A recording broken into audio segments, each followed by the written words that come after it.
talaflava o te vitua le nei o lo e whaafonga mai pei le Radio Samoa tasi lima i watolu a mo Samoa i manuia le nei aso.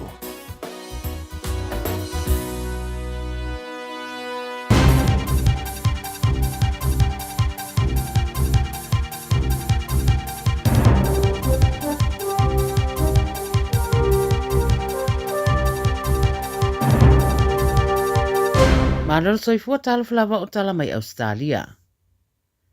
O le paramia Australia Anthony Albanese whaatase mataitai o Britania ma Amerika o tuina whaatasi mai salato pepa o whamtalanga i lea soe whamna tuai le tolu ile nei o tausanga le marianga le AUKUS ma fola ai e ono whaapopo isi atunu i le nei marianga i se teimi o iluma.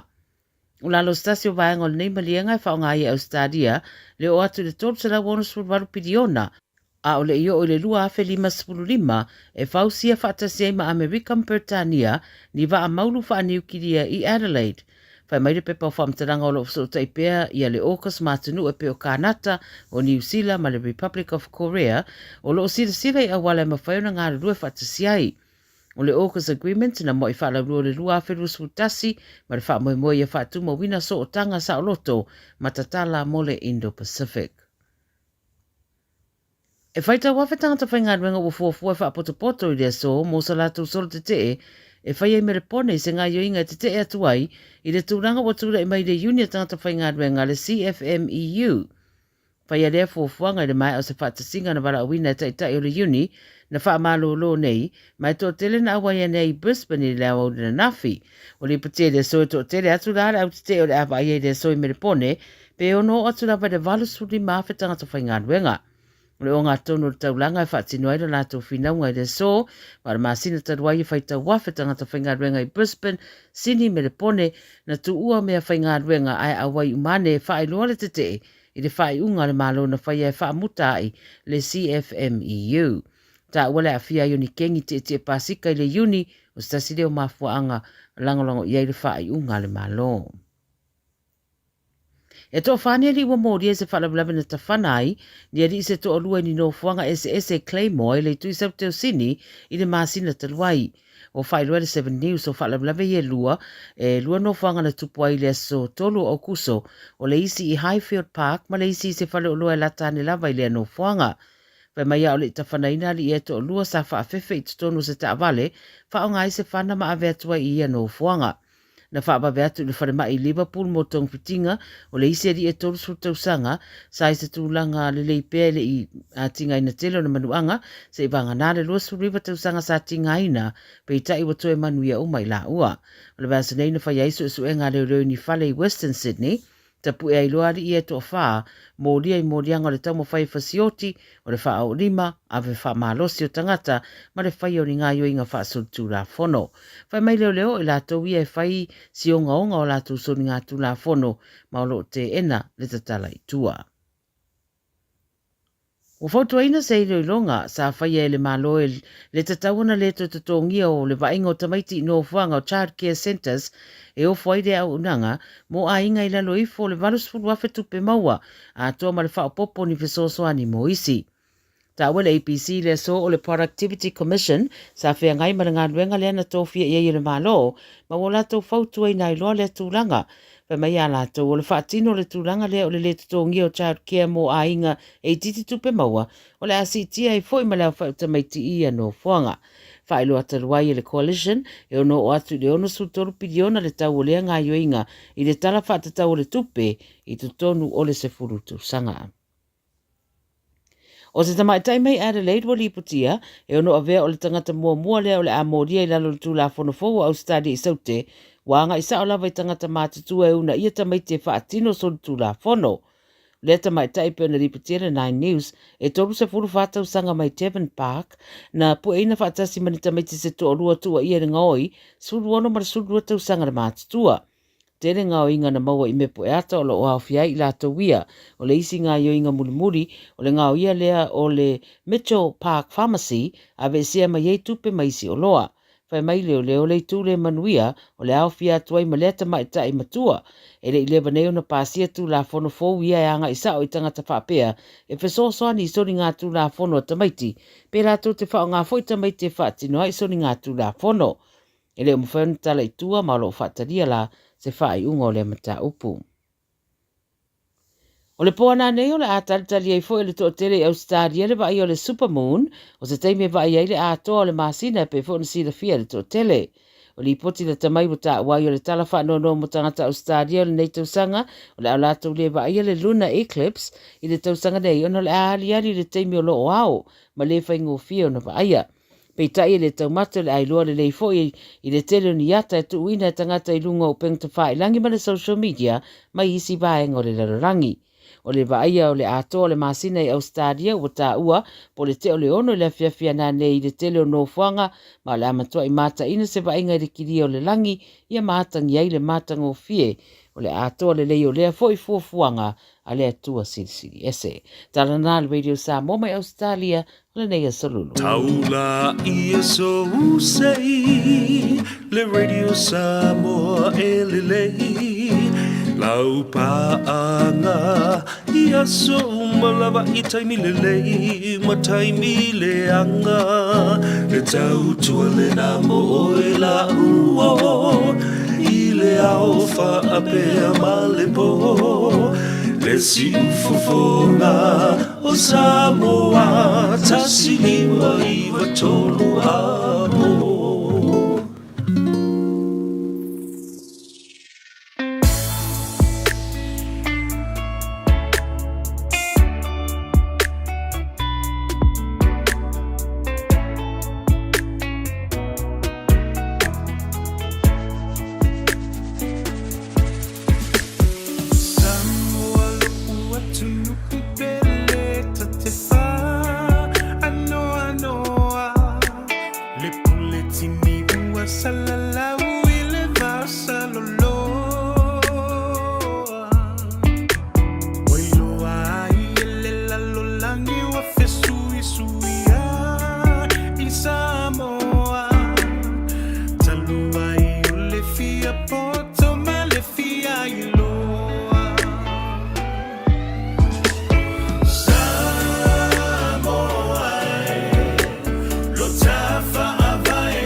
Samoa ina ia pule he matai aua olo na sua faua vaerua ia tamna na fua le tetea ai mani no lava ole mata ole vai ole a ano moni ua le toi ai ni matai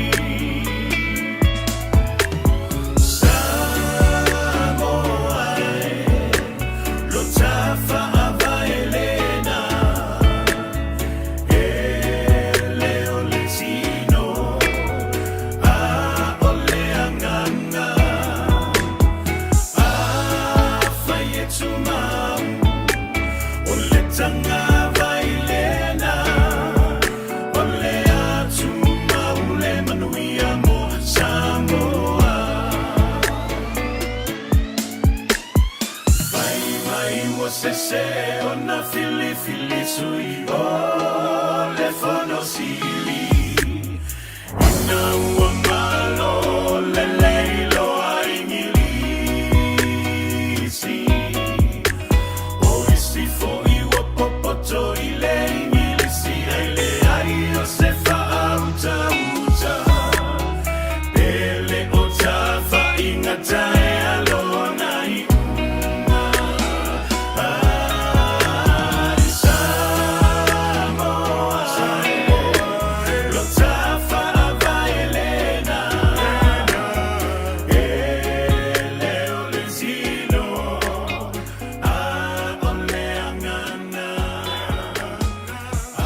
na ole Radio Samoa se furulima iwa toru amo e tautuaina oe ilaungangana fitua so le vai aso. Please allow extra time if you're heading to Auckland Airport. Things might have changed since you were last here. We're making some temporary changes to the roading network from the 19th to the 22nd of September. Please plan ahead. Find out more at aucklandairport.co.nz. Hey parents, listen up! Baby Bunting's warehouse clearance sale is here and it's massive! For 4 days only from September 26th to 29th, we're offering huge savings on thousands of top baby products from Britax, Maxi Cozy, Ergo Pouch and more of your favourite brands. Grab your bags and head to our warehouse at 15 Stonehill Drive, Woody. Card payments only and while stocks last. Baby Bunting warehouse sale starts Thursday 26. Visit babybunting.co.nz for opening hours. O fianga o ta'alonga whaitupe e whaale tonu ai mafutanga maainga o whanau ngā ruenga. A whia ai le whaasoa tautupe ma le tele ai o le popole ma le le mautonu. Aua e te mātamuri e whasiri mo se whasosoani. O le au whai ngā ruenga le mapu maia. Ua iai to mai whaapitoa e whasosoani mo oe. E le aise tongi mai le whailo ina nisi whaatale noanga. E talia so se tangata e fia maua se whasosoani mo se whaatale noanga i a fianga o ta'alonga whaitupe. Le mapu maia. Telefoni o Valusalau, lua tasi, lua lua. O Valusalau, lua tasi, lua. Mai le valu i le tai au se io o i le lima. Talofa Samoa, o Ateshna Ryan, o le Licensed Immigration Advisor mo le Auckland South Immigration Consultants. E visosoani mo so se tu ai ngā visa e malanga mai e New Zealand po Australia. Telefoni mai nei loa i le o valu o tasi o no valu whawhitulua. Po le olua tasi o no valu fitulua tolu o. 24 hours a day, 7 days a week. Radio Samoa streaming live on www.radiosamoa.co.nz.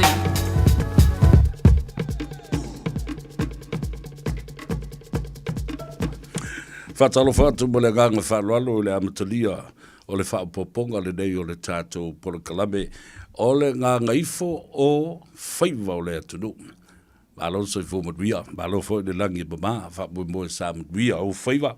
A matamai le tai ao i le ngā ngai, a ina ua oso le la. I le tau whaatutu ngā tāfo i leo o tātou. Ia, lea ua mai atali ngā sua o le uli. Ia, whapena fo i ona whaasolo e ngoto le la. Ia, mga ngaifo. I lona i tūlangi i sifo. Ia, ai mai ai fo i matawalunga. Ia, tiu te mawhaiwa alo filimo le atunu. Alole, langi mama, ma le langi matafi. A moe sa e lava papale mai e on sai. Tawalunga tuai fo i mo le unanga ma le tautua. Alif telengi a whonga mua o le vaimonga. Ia, po le telenga fo i a se manu. Francis Joane. Talo sia o le alu sa o le fale, faisa na malo longa. Ia masa ili mano sia wa, ia le aso atai au to e taliu mai. Ia mafa o wau le o nanga ma le tautua. Ia Samoa e pei o na masa. Iai lei atou sa vea, leo lua i ali, i pestata ma le langi Al Harrington tu mana vau la vea. Ia whapea fo i le sunga i lauli. Isaac Paunga, ia le ama saufa i atu i nei tātou whawhia ngai. Mamao e mo mori le lei oe i lau maota ma lau lawa. Ia, se ia o ina e tau nu u le lei. Ia, ma whaatalitali mai fōru tina o le ainga mai la tofu e ma sani. I le whaatinoi na ngā se senga i le loto i whale. Se tau mawhutanga ma naia. Mo o tōu le au whai ngā ruenga. Ia, ai mai se fo i o tamaiti a onga. Le tamama le tina matua o lo i ai le maota ma le lawa. Le tau si ai, ia ma le au ka whawhau ma le au ki ke pasi. E se le mane wai tamiti o le matu wainga. Sao mai aso ia mai sapa i matua e nofo a onga. E ala ka mai ki le lei, e fumi ka mai ki ngā le uma le onga o lola ka pi. Ia mata ele le vai po le sami. Ia wai lo le lei a fo le afu kamanga. E le alua le lenga le kasi o le au ka whau, le au ki ke pasi. Ia, ma le au le whai ngā ruenga. E te mata le le iai, ai se i whele le i whafo ulo.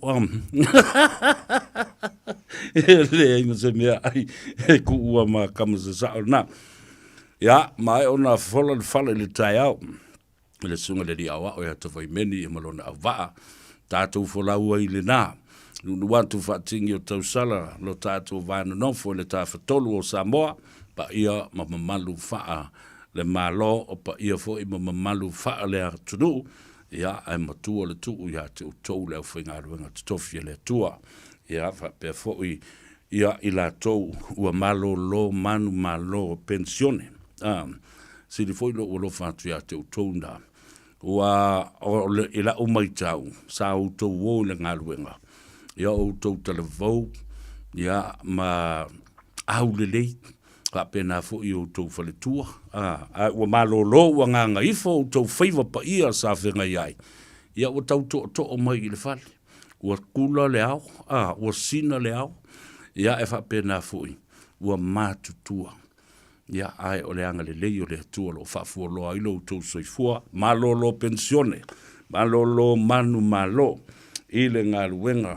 sa tau swasu ai le ipuvai o le ola ia mapu mai ai le sanga mapu mai i falenga mapu mai ai le ngā Gagaifo Faiva pa ia na o le tua sa utou ngā pati ai i ta faifia ia ma fale le malu ai e le ngā ruenga a le tua o le ua 15 minutu o te ele tu lai fa ia alo le malanga manuia fo ia i lātou to ai tau no mai o lātou sa ia ma le whainga malanga mai Samoa o isi atu motu le Pasifika, Australia, Amerika, Hawaii ia ma lo le malanga manuia i lo tu lātou le taima le lātou i le ea ta mamtina matua whatalo whatu le atau save ia te oi nga i o tātou le la tātou se i le tātou rua i malo le dei fo i a fiafi ia ole ngā Gagaifo Faiva whatasi ai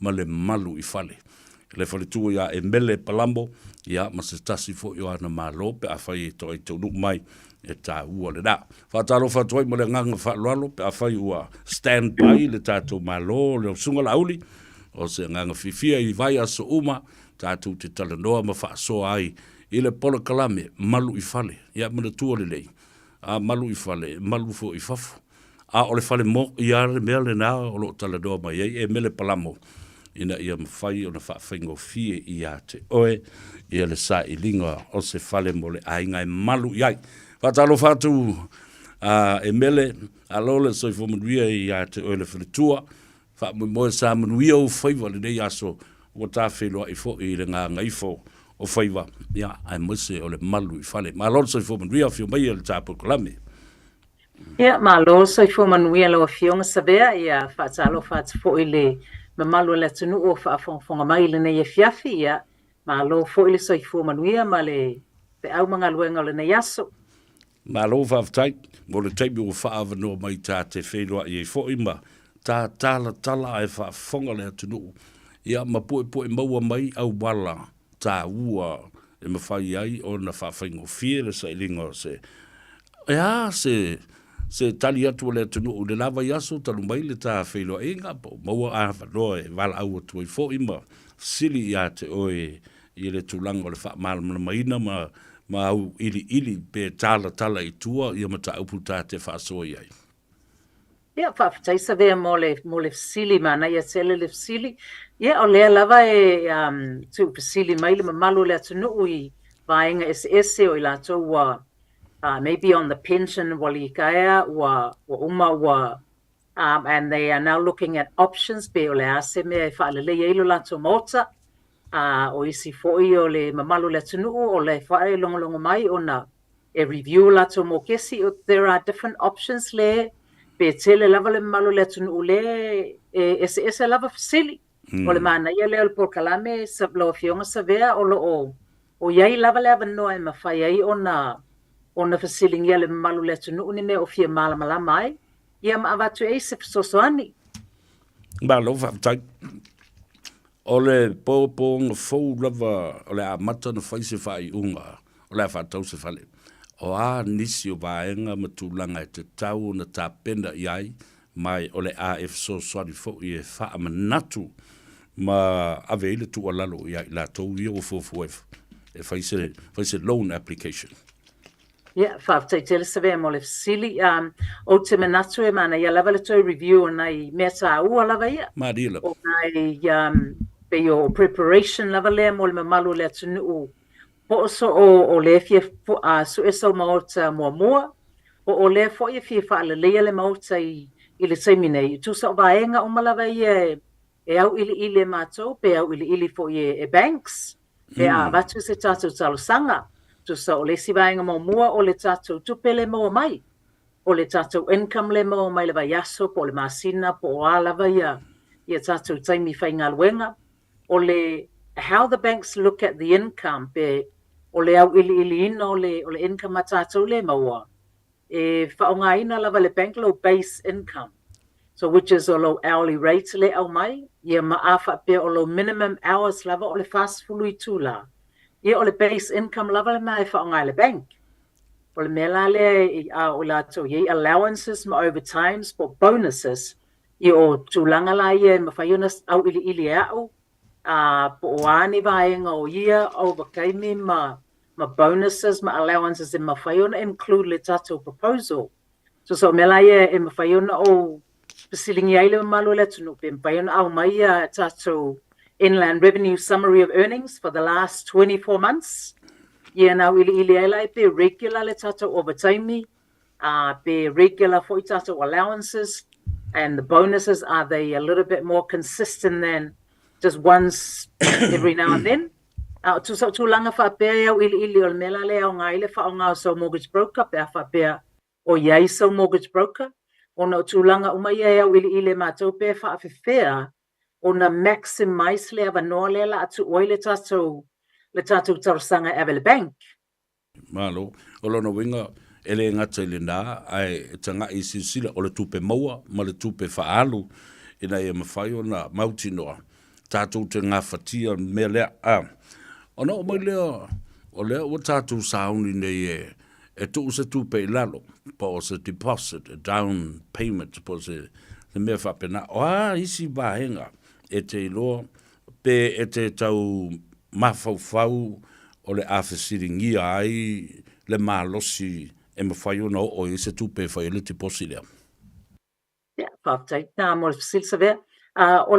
Obviously, o le preferred option po o le mea mana o mea le bank is a minimum po o le preferred option o le lua se 10% le o le tatou deposit. Wha pēr mo se tatou lua se 10% o le lua se 10% le is based on po le ale tau o le whale le mana na o ai e whatau.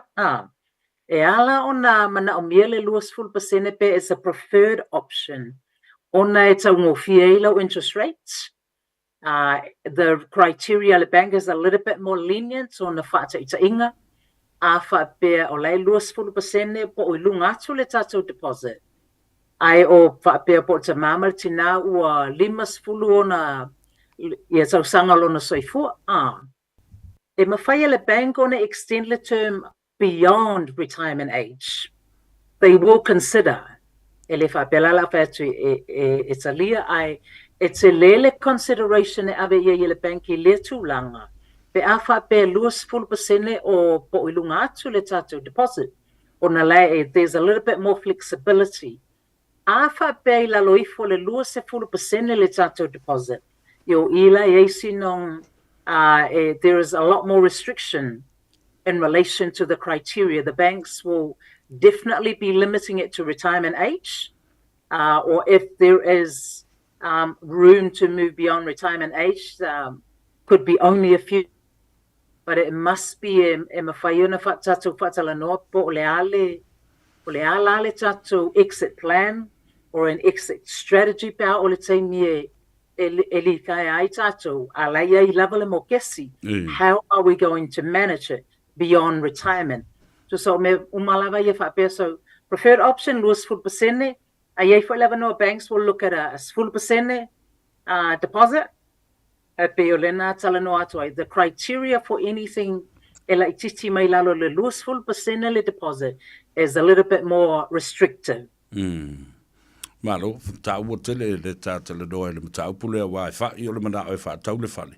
Ai tilo pe fa foi pe fia foi se tu pe le deposit po le down payment ia ona ilo ila ia le ia fetu na inga mulmuriane ia ai mo se o le soifua ngalui you know, le time spent le o lo toi nei ate o e whawawai. E te li tare e ane.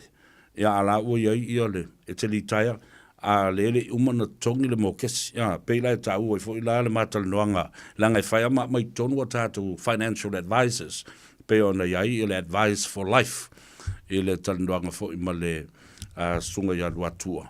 E ta ua i la mere o lo iai le insurance, mortgage insurance, wa retire fa vo se ia lele umana tongi ia, iai a wala na im whai ona soson iai.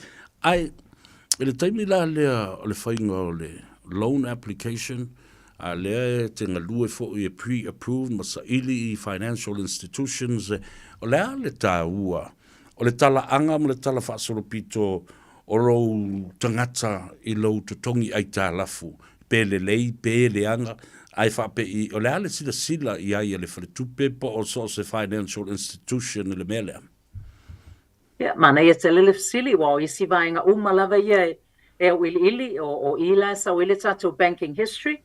E whautuaina lava le mamalu le atunu. Ia awana i eini e tato unauthorized overdrafts po ni me fo ingale wa over kolo le tato account. Le i authorizing le bank. O le situ langa whaapea o a whaapea eini au automatic payments po ngi fees ma mea whaapea na. Awana i eini dishonors. Yeah, I want to SEP payment a reverse le bank due to ona ele level sato seleni na yai o tulanga fa beta o telelo sila po ole ale aso e due ai au payment a fa pe lo in line ma le aso le alwa tonu lo tongi e fa yona e fa le bank e fa in line so ye saulo tongi tonu ona patu alu ese ile o payment so that way e laele aiso o la yele seleni tutonu e kavaile tato peimeni lea. Ia awana i eise whale tonu low credit history. O le si foi tūlanga mo me your credit cards ma payments whapea. Sometimes se a foi e tam whai tato e pei lava le mea se vaenga i lunga atu le minimum payment. A o lai pe tasi pe lua aso lana tuai ai. O le tarusanga just to keep it simple. You make sure I pay low minimum payments on time. Ono tulanga ye sila ile bank to salava pe na le luas fulu talalo minimum payment. Afa pe ole tulanga na make sure I want it to wailo pe meni ona to salava pe tasile aso e tuayai. E yailo na faina lo credit history. With the bank ono me umalava ye titilo ile bank e fa pe. Okay, ole la a vatula mato le mo kesi pe lima sala wafe. Ano le whainga tāna manager tātou le se loan lea na o se fulu afe. There seems to be a whainga tāna na yese trustworthiness ale bank. O le ama whai tātou na manage te mo kesi la po. So o nei me la iti lava ia e whautuaina lava ia. Ia awana i tuwailo pe meni pe tasi lava le aso e tuaiai it will impact your credit history. I o isi tūlanga whapeo tātou pilio moli o pilio telefoni, all our utility bills. Wa me umalawa ia a pielo a whailo credit history on the vaengale Centrix le whaia credit history. It will show the last 24 months. So it will show pena whawhewhena pe o pe meni mo le lua tausanga backwards. So whaapea tusa lava pe lana the last 6 months nga on time lava lo pe mengi. It will show in the last 24 months of a pena tuai the last 12 months. O le afa silingi le bank po le alo na mafuanga. So nele talo sanga ya make sure o nai mela iti lava ia. O na yelo na faina pe a faile tato application. So pe o lau saunoanga na savea e ta ua tele because this is part of o mea o ili matou matam whai sosoani pe pa fair ona tu fatasi tatu tausanga Evel Bank. Malo fa tai tau o le bele wa saudo iai. Ila tulanga tasi le aso lus fu fai tu lai tu ai lo minimum payment. Al na wa matana ona o iai le tulanga le va ai le fale tu pe ia te o e malo tala fa solo pizzo le meta o le tongi ai tala. Tata le noi I winga ia. You know the character of the person. E te sila le umi o whai ngā ruenga le ngā ruenga. e te vava ai fo I lona tuatusi. Pe fe mou wai le tangata. Ele umina no fo I, ai toi minoi, aru sesi mea. Fai ngā ruenga I, ele ato se sfurulua masina. A e fe me I ma fe mou wai. O la ana tilo ia le fale tupe. I le tu ai ngā winga fa pene. Your character speaks louder, you know, in terms of volume of who you are. Yeah, mana ia tele sili savea. O le si foi tūlanga lea, because in banking or lending institutions, because they lima lava main parts of the application is titilo yai. And this is one of those things is the character. O ai le tangata le la file application. Where po feeling a history, how long pe o melena e sauno ai savea, ele wala le umitalu na ngaluenga le yai. Na wa afa pe ta yolo ama sina masui lo ngaluenga. Wala se lelo na fasilingia. Ona ole na no le bank. Avatu nesa tato mo kesi, can we trust that you will stick at a job? O mea fo ifa pe is a long-term view. Wa ele manana ona le avatu lava le fale a te ua le aiso ngaluenga. Then it's not going to help you long-term. So ole ta ua telele make sure or employment or the stability o le tato ngaluenga. Minimum, preferably ole tausanga or more at your current job. Because in general, to tilo le bank for a history of 3 years within employment. 3 years low employment, 3 years at your current residential address. O tūlanga whape tilo le bank, a whapela na ole tausanga lana e ilo ngaluenga la le taminei. We will need to know po fea sa le si o ngaluenga beforehand. Were you unemployed? Were you on sick leave? Were you what actually happened? Ai polea fo ile tato forecast anga ilunga ile stability o ngaluenga e fa pe fo ile address. Ona tulanga fa pe the move solo oi in the last 12 months. Yeah, fo lo na feeling it. Yeah. Po olea le tulanga na la yona wa ye lava mafuanga. So long as we understand and it makes sense le mafuanga, then we faiana fai bele tato proposal, but it's a lelo na taua I tulanga umalava fape. Ele fape o turi au pu o ele fale tupe po any financial institution I le tulanga o mea patino iate o your personal life they are also trying to establish stability.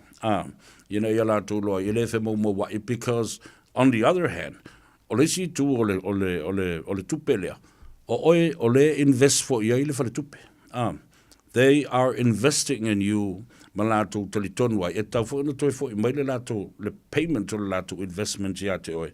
Ina ia mawhai ai ona faa talitonuina ma faa mausali pea le nā talitonunga ma le vāwhenga iai ma fale tupe ne ia po financial institutions. Ele mana ia nei me tā tala noa iai, e wawai e tā ua le whaafonga mai le atunu. Ina ia tā pena iai. Au le mesiri le e te iai o le loan market, mortgage broker, e te alu e whai le tūlanga e mwhai iai o le maua me tā o le pre-approved, ia ma se tupe fo i e sila sila i ele whare tupe ma le ainga o le a mwhai o na whai e ia tātou fuwanga. Tātala no ne mele ta o le security property. O le security property le e mwhai o na wha ngā le bank e tilo ia tala whea ngai ma ono mwhai e o na whai a sin no ngā tupe.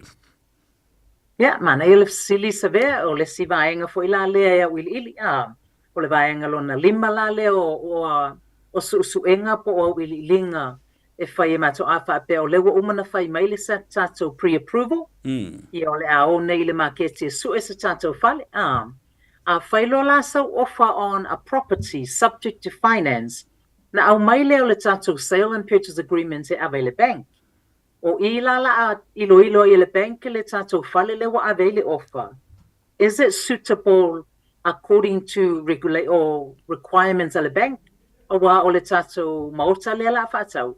Le la secure le vaenga tupe le ala no mai. E tutongi ei le tātou whale le. So we tā ua te le vai le bang. Is it suitable or let's say for tūlanga e titila i le bang? A whape titila atu po o whaisinga tonga tā le whale le based on what the market thinks. E iei le right le bang e decline mai ai. Thinking maybe we're overpriced the property for what it is. And oisi taimi e au mai le bank whapea no, we're happy to consider, but e mana o mia la se valuation o le tātou whale lea. Again, it's just tūlanga ia to sila ai le bank. It's at some point e te taona ia le comfort le bank. Mea it's a suitable property. Mo le a inga le la because there's also a protection mo le malu le tunu. O isi taimia le oilo e tātou po a isi tūlanga lai e te taona ili ai a o mai, for example, the builder's report, for a moisture report or an engineer's report or a valuation report. O lai maybe lai highlights mai eini tūlanga o se mauta lena a veisa tātou offer that is not suitable mo le bank e mawhaifu lana decline mai le bank. A whapefo ia se tātou whale la ia le taimi nei. A le mana na o tātou e whaini improvements.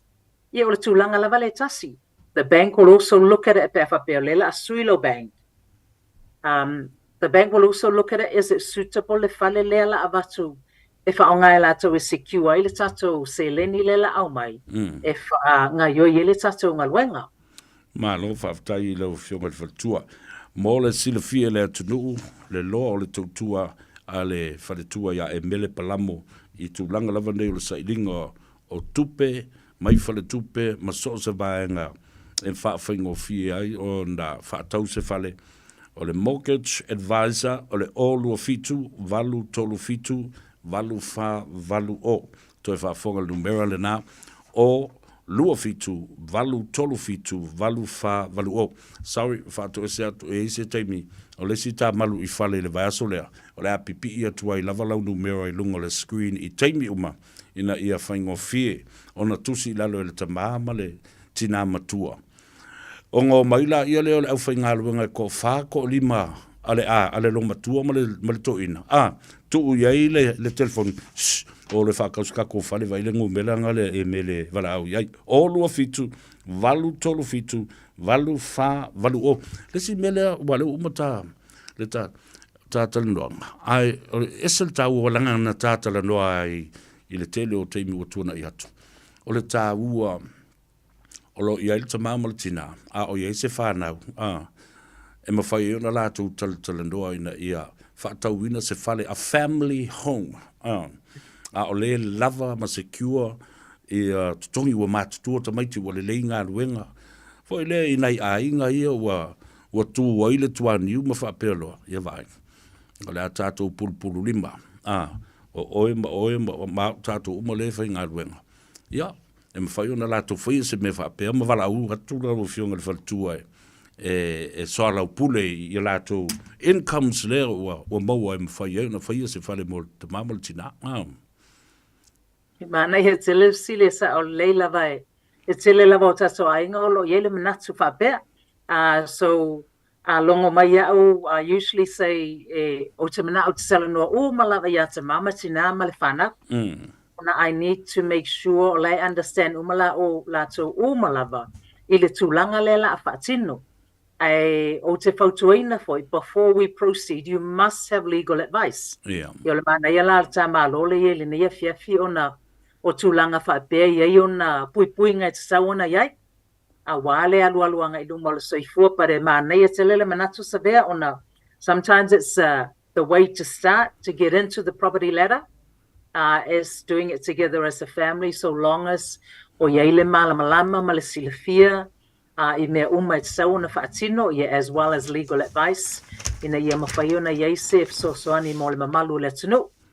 Ma lo whafti le lava e mele mo le avano o tā whasoa I fo I o lo whaafonga tā pua I le tunu o malato sila mai moa ia o le tānu Maryland mawai e mele palamo o le o lua fitu valu tolu fitu, valu wha, valu o lo ia te unu numera na e se se taimi ia whapia tulunga le tātou screen, ia e fia wala au mai fo ia le ia taua, whai o na tu i nātu ia le nā numera tā ua tele mo le so swadi ia te. Oi, ia la fotuia lo i tu vai, o lea ua tā malu i fale, ia ma ua ngā ngaifo fo i ia Faiva, o lea tunu ai maise o Faiva, sa ngā patia i le so.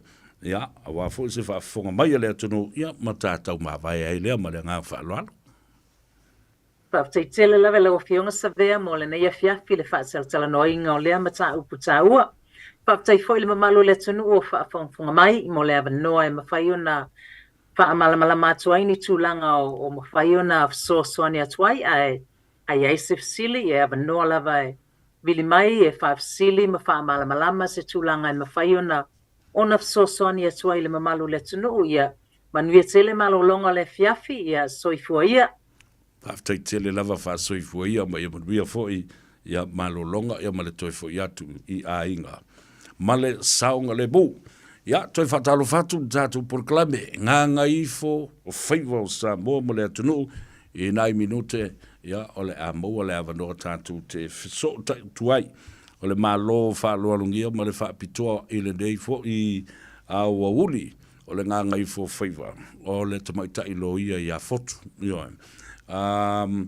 Se o te le lopo o le whai ulu nā ualuai au te lo a le o vā aipo a siata po ai lava a pa ua maua le tātou tā ua tele.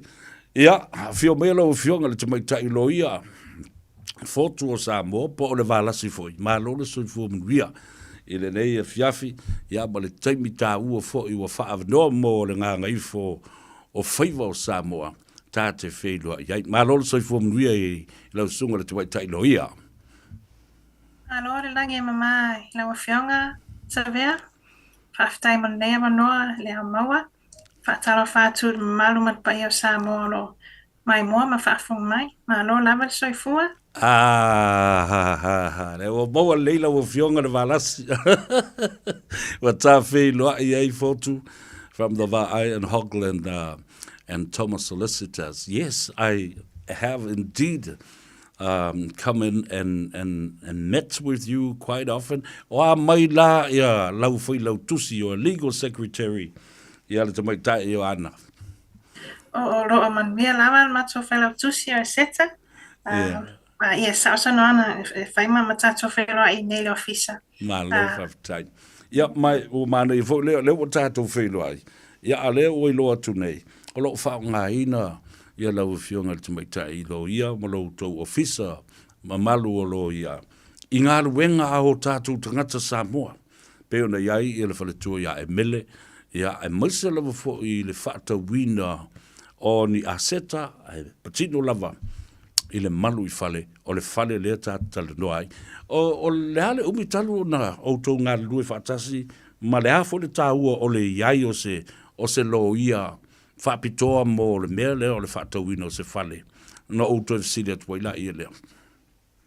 Aftai mo le fisili, na whionga sa vea, o le matou au nanga i mata upuia tau ua whaaparangi o conveyancing, o le fisosoani la lea i mata uputau le whaatau atu, po le whaatau mai o fale, o fo i mata uputau refinancing, ua savali nei le wha e tau sanga, tau ona e matou a onanga la lea, ai fo isi mata upu o lewa ona matou fisosoani atu ai i nai o tātou ainga i nei o kilani. Malo, whaftai fotu. O le ale wingo o terms ia e lua. What is a conditional sale or perhaps a purchase agreement? Whaftai sa vea. So, o le pepa le tā ua le conditional sale and purchase agreement. O le pepa po le whiangainga fo i le saini ai ia inga bea Faiva mai ona whaile o whai se fale o lo lato tilo ia i whaatau. Ma walato mana nao fo i whaatau. So, o le winga o le whaapunga le conditional. O lo na winga o lo iai ai inga ele i whaamalia inga. Whataita inga tūlanga le tau tupe pe una saunoa mai ai e mele. So, tele na tu mai o le 5 le 10 aso. O le taimila le ngā luele a inga. Ia mautino po tala whiangai le fale le lau tilo iai. po lava se leni wala I le tupe o lo I le taimi nei po na so savings so pe foi ni ai tala fu mai fale tupe so ai inga fa pena tulanga tau finance e foi mai si ai inga pay your builder's report e na sa no mai foi e mele o lava nola le o tu I o lo faila to o fai fani e lau te tilo po se me te tauna na fa taunu ma fa wang so ono winga o ia inga le family ina pe ole ia le family ina conditional and unconditional ono winga e ai mea ia le ipuipuia I le whengainga o le whatawina o le whale le ngata o le taimi ia po le nafo o se vaenga o le whale o le I umo o na whaatino o na wha leipe li pea ia ma le taimi ina ia atoa le lei ia le tupe o le o tātou mali iai o le atu ina atu ia masaini ai lo le whengainga mautu o le sao leo. Sa le sanoanga so le senga o le conditional ma le unconditional so tonu tau te amata I le pepale ta ua o le conditional agreement pa fai lo ai inga fa penei pe o le tulanga tau tupe po le builder's report po le lim reports po isi foi toinga ai inga ai a fai o I le time le wata tau na family ai inga ia ma fai e ma fai ona family ina ma ua family ina o lona winga o ina wata ua loa o le unconditional agreement ma ua mautinoa o le la whaatau nuu ma whauma ma whaatau le whale ma lo whaatai o le telefo o isi whale whaatau atu e o I mene o whaatau tui po auctions a whapela o e malo ai se tau o fonga o se whaatau tui ida o le whale. Is this unconditional or conditional? Whaafitai mon fasiri na o whionga sa vea, so lo ai o whangainga a wala mai I neo auctions. Le mwhai o na ta ua conditional agreements, unconditional. Wa a whai a wa o whatawina o whane a wala I meo auction, tere na whai I le whale a le o astona I po isi aso vai aso. Le tasi vai ai ata I lungo TV, e tangata e usama la. Ma tangata e pito siri na le lei pe talina na ofa, pe yunara e. Yeah, e kaila. Io e taila, non sa ma. So once, wa talina e le sena, e le tangata le ona ina le fale. E le ofa mawalunga. Yo ingala, o le ko yainga. But it's no, so it's unconditional. Yeah. Why is the terminology there for pair? And ia tau ile reserve. What is a reserve price on top of a property? So the reserve price, that's the minimum. So the minimum amount le talina ele sena. Ele sangata le ona ina fale. So a fai o sisi sa ma se ofa lalo I for the reserve le taleina ele sena. So the reserve is the minimum price. Le tau le maulunga lo expect ele sela. Ia sa le lei. Ia le lei.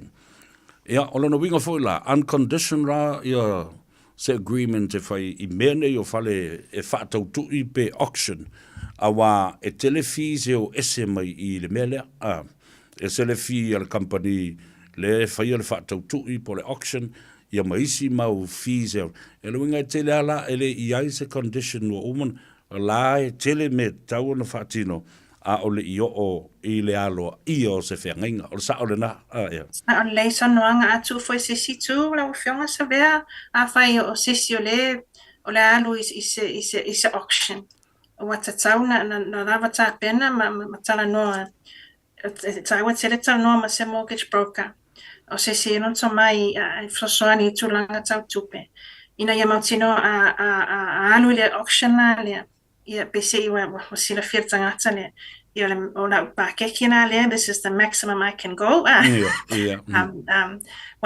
fai silinga ile fainga then you'll be in trouble yeah le man and don't be undersell in a ia what ole aunga ato le fa mo ina ia lava se profiti fo ia le ale tangata le ona ia le fale ai ta u tele la le ia le mortgage broker I lana tu o lalo, ma lana fautuanga ia teo, e sa ole. Sa ole sonoanga. Ta Mai wanda. pise o mortgage broker so la to e la toto mai ai me mai e la te tiro I ai tala from faina ma mai po loans fo I mai fale tupe. E ka vai fo I le ngata le tau le fale o fees uma e tauna na tiro ai le tangata le na fa tawina le fale. Malo, whaftai, ele whafonga mai la le tātou atunu. O le vaenga lona lua le nei o le talanoanga ma le whaletua ia e mele palamo. O le porakalambe le nei o le malu I whale. E mana o mia ai e oe ia le tamaita ia e mele palamo, whautuaina oe le tūlanga o mea tau tupe lo whale. Ai e mana o mia mai fo I e mele ia le tuafine ia fotu po le whiunga ia le valas. Ina ia mawhai o na sila I le tū o le tū la fono malona halo ia. E sa o au. Sa o loe le tā ua o le iau se lo ia po se conveyancer e sila I me tā upu ia whale tū la fono. Ia, a tono ni tali fasili na mawhionga e fua lama le ainga, wai e ainga e o mai a le I o I le sa ini se fale. E o mai fo I malato whiangainga le I sa inia. A fio mai fo I le I o I auction. So, a tonu a mawhai I le taimina na ona sa ini se lo I soani. I le whaatala no ino o mata apuia a le I saini I li bon kalakte. A tonu se meta ua na. Lele. Lau sungu le tomai tai loia. A whai ua alu suanga le vatele o le ia tia ulo fale a ua iai nai whawhita au ni watula I mai ma ua avea ma mea whainga tā. A ua mana ola e mai nisi o lo ainga poso o tua whine po nisi tanga te so soni mai. Ina ia iai whaatasi la tau tono le mo kesi neim wha mama avenga. O le ale tā ua o lo ofisiringi o lau o fionga, ia pa o se mortgage broker foi po I le sosani, o le whawhewhea na tātou whaatino le mea lea, e tau wala mai lau whautuanga. Aftai sa vea, a tonu o le matapule wai whaafsini mai o le mena ta o le refinancing. So a pai o sesi BCE wa I taimi whaingata, mo mir sosani I tangata la to ainga.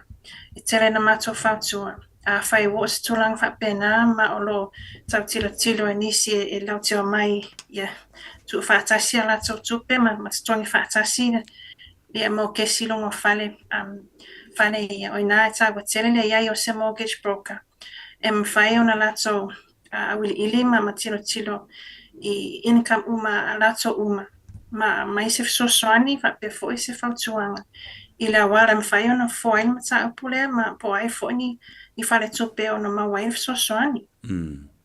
Ia, wā, o nābe o le vaitemi le nei o mawhai o na toi refinance, ia le whale po le toi tilo, because anybody could buy a mortgage, ma toi tilo I le toi whaatupeina, pe a whape o le tala sa o le toi whaatupeina, ma toi sui ia sisi malienga, Awa, le ala le tā ua o le talano atu I le tumai tai loia o le ua umana involve le mortgage broker a o le alola la se I le saini o le whengaingo. Le ala le tā ua o le siringia o le malama I le tula fono I mea nei a lau sunga le loia. Aftai sa vea, so a whai o nisi afio mai ma manilato ma tapu whapene. E tere na fio mai, wa mai ona wa ai le mortgage broker, wa maua le loan, ma alo tilo I whale whaata, ma e afoia. Mai ona whai a mato siaki mea kau due diligence. E mau te tala noa I a rato, e winga pole a tonu le I toinga ownership e lau te manao, ia tu I lunga le title. So why tangata e na o ia, that's an individual owner. Ai fai o lo fa popo manis tangata por solua, por whanau, por nisi o lato ainga. E lau te o mia whaatasile I le whane la nia. O ngara e te tawana mato tarano atu. I le facilita aua la lea por a tonu le I tu ainga ownership. So be lau te umia whaatasi as individuals, as individual people, po le mea te tau ona tu I lalo, o le mea tau o le family trust, wa I le se senga. Mali, along with a lot of family trust, is it more protected under the trust rather than individually? So, o atono le mea ele leile trust. Ole fai o se fale o le atu I lalo se family trust. O lona winga o le fale ele o minga pe o miaina e la tau tai tōtasi. Ai o le aseta o le trust. Ai fai mea o tau family trust. E te tau ana manino ma wha pepa e fai whiangainga. So if you have a deed of trust e wha waele le whainga me le tau o le family trust. Ma e te tau ona tala nole ainga. Ma fili po ai ole avea ma trustees. E se I o la tau le lava ai le family trust. Ai o lona winga. A whai wa mawatangata o le avea ma trustees. A whai o le taimi o le alesitana I le fale I lalo le family trust. Yeah, o le title o le atu I lalo soa for trustees. As trustees for the family trust. So, ai SMI trustees. O isi tangata o mole ainga, e ona mawhai ona vea ma tangata ta ua beneficiaries, So, o lona winga. Lato umai, lato, shares it. Te tau ai lalo, o le milita o le family trust. Ai mai e tau ua foile. E le mawhai e le si tangata tō tasi na sauwha pe mai o ia la wha tau le mea lea ma e ia vai ai inga deeds na o umana tala no iai. Ma pui ai, interest ia fa pena foi shares o lo ia tonu mo I la tau o tu so la faila o la fai siele ia matanga te foi o la fa ina I se fai unga e faia muri le trust e fa matu o tu ai aseta ia po ni shares fo ina mau mai le fa tawina o le vaenga le tau o tele fa tele lava wa la fa longo le tatu tunu ia e fo I deals le na fai ma le alo ia I le tula fono fotu ia ona whapena lea. Ona le mautonu ai o tā tangata, whao fale, ia ai malo I tangata I tupe na maua mai ia mea, ia ai mo motu atu ai, ia ma le whapatunga tupe a sea a inga, mo le lumana. E mwhai ona whailo ia lau telefoni, o lua telefoni ai e lua le a o, tu ina tu I teimi umo le tātou por kalame I lea so ina ia mwhai o na maua le ameno e so tai atu ai ma le whaaloalo fotu. Aftai la mawhionga sa vea e o le numero na mato ofisa o le o iwa valu lua tasi o lua o le mato au nanga I Avondale I au Kilani. Valu lua valu? Lua tasi o lua. Lua tasi o lua. Ia, la fotu I lau whionga le valasi, ia, wa se tala muri po lau sunga fo I lo ia fotu, ia, whaamaduia I fo I le whaafonga mai le atuno, ia ona tātau mahawai hei lea ma nganga whaalualo. Paftai tele lau whionga sa vea mo nei ama no tāua, tali tonu wa vela whala ma tauna o I taimi mana vai ia ofisa, ma ai moli atu whaftai tele, moli abano watu ina mai. Ai whamamia tele le ali I fufang uma au lo toi monei aso, mola o whionga. Ai mai sere manu lo whafonga mai. Ma lo sa whaalualu fo I lau sunga I tumaita I lo ia. Alo whatu mo lo wali ia whapea fo I le tua whine ia ana, ia mo lo tau ofisa mamanu. Le nau whafonga le tunu tāwalunga atuai ia le tātou. Whaamui ma le tau ma le talanoanga le nā. O le porkalame malu I fale. Ia ma ua ngā Gagaifo ai fo I Faiva. E le ngāta I le tumaita ia le valasi fotu. Ia whapea fo ia le whaletua ia e mele palamo. Wala telefoni la ia. O lua fitu, valu tolu fitu, valu wha, valu o. O lua fitu, valu tolu fitu, valu wha, valu o. Ia ai mole ofisa lo ia o le tabaita ia fotu Hoglin and Vaai o le valu, lua tasi o lua. Valu, lua tasi o lua. Ia, tautua le namba oe. Ia la tātou wō le malolonga. Ia, so o tuai mo tātou tala fōi vai whanua. Fōi mai, sa ili se awanoa tātou te tala noa tuai i le fionga de minsta o ala ngā oa nā tura ia whapea fo i le tele o isi matanga luenga lo iai. MNRE puna oa siusio manga Samoa Land Corporation, Samoa Estate Trust, and Samoa Land and Survey. Pea tātou fo i mai. Malwhāluan. Hey, hey! Oh!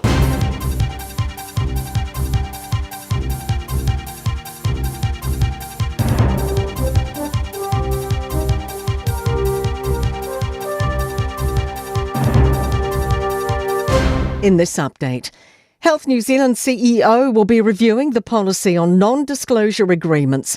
Labour has complained to the Public Service Commissioner, I should have said, over almost 70 health staff being made to sign gag orders.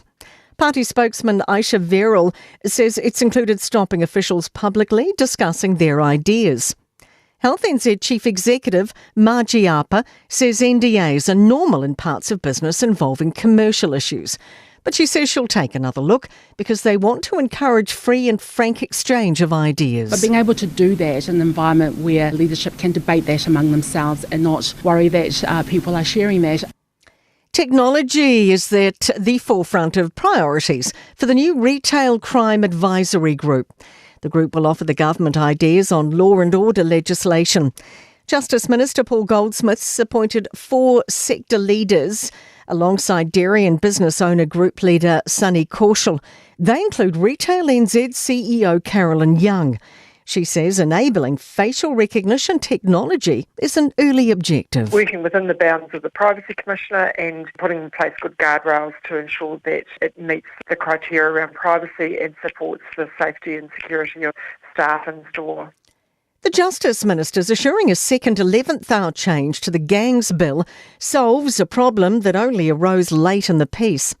The bill to prohibit patches in public should pass in Parliament tomorrow, including a late addition clause banning insignia in the homes of those repeatedly flouting the public ban.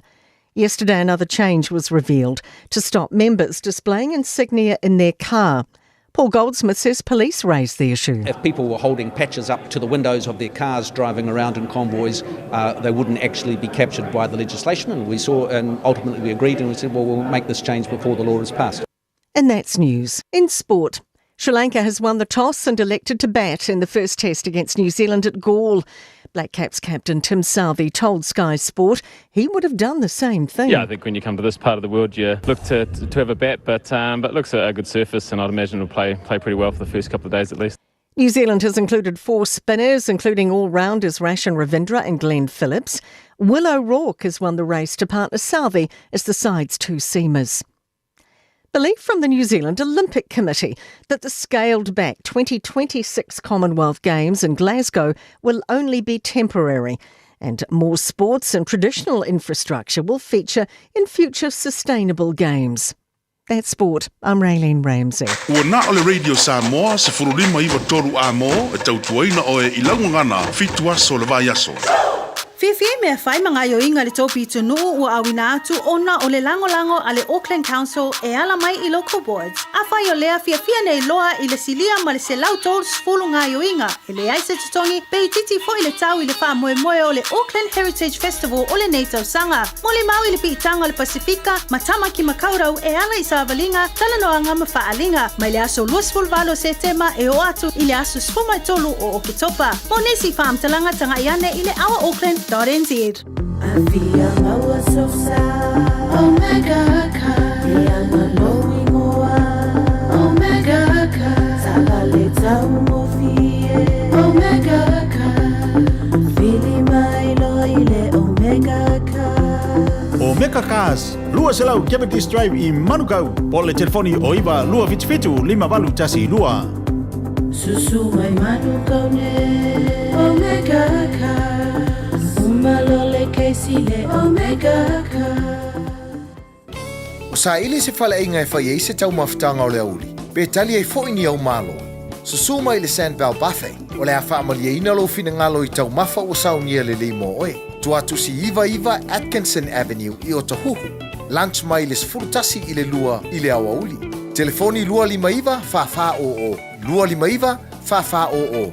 O lua fitu lua ono iwa o lua tasi. O lua fitu lua ono iwa o lua tasi. O mana umie o e po se isi lo a inga se fisoso ani tau fe malanga inga moni usila. I mata au po e pei o le vaita mai no whanau po nga luenga. A whai o lau tali o le ioe, wala au loa Ken Ferniho o le Fern Immigration Services. E iailana lai sene, ma ua silia ma le se fulu lima tau sanga o lana tau tua. E toa tele tangata o fisoso ani iai Ken, i mata upu tau fe malanga inga. E au fia ai mata upu na o atu le tribunal, ma apili le minister.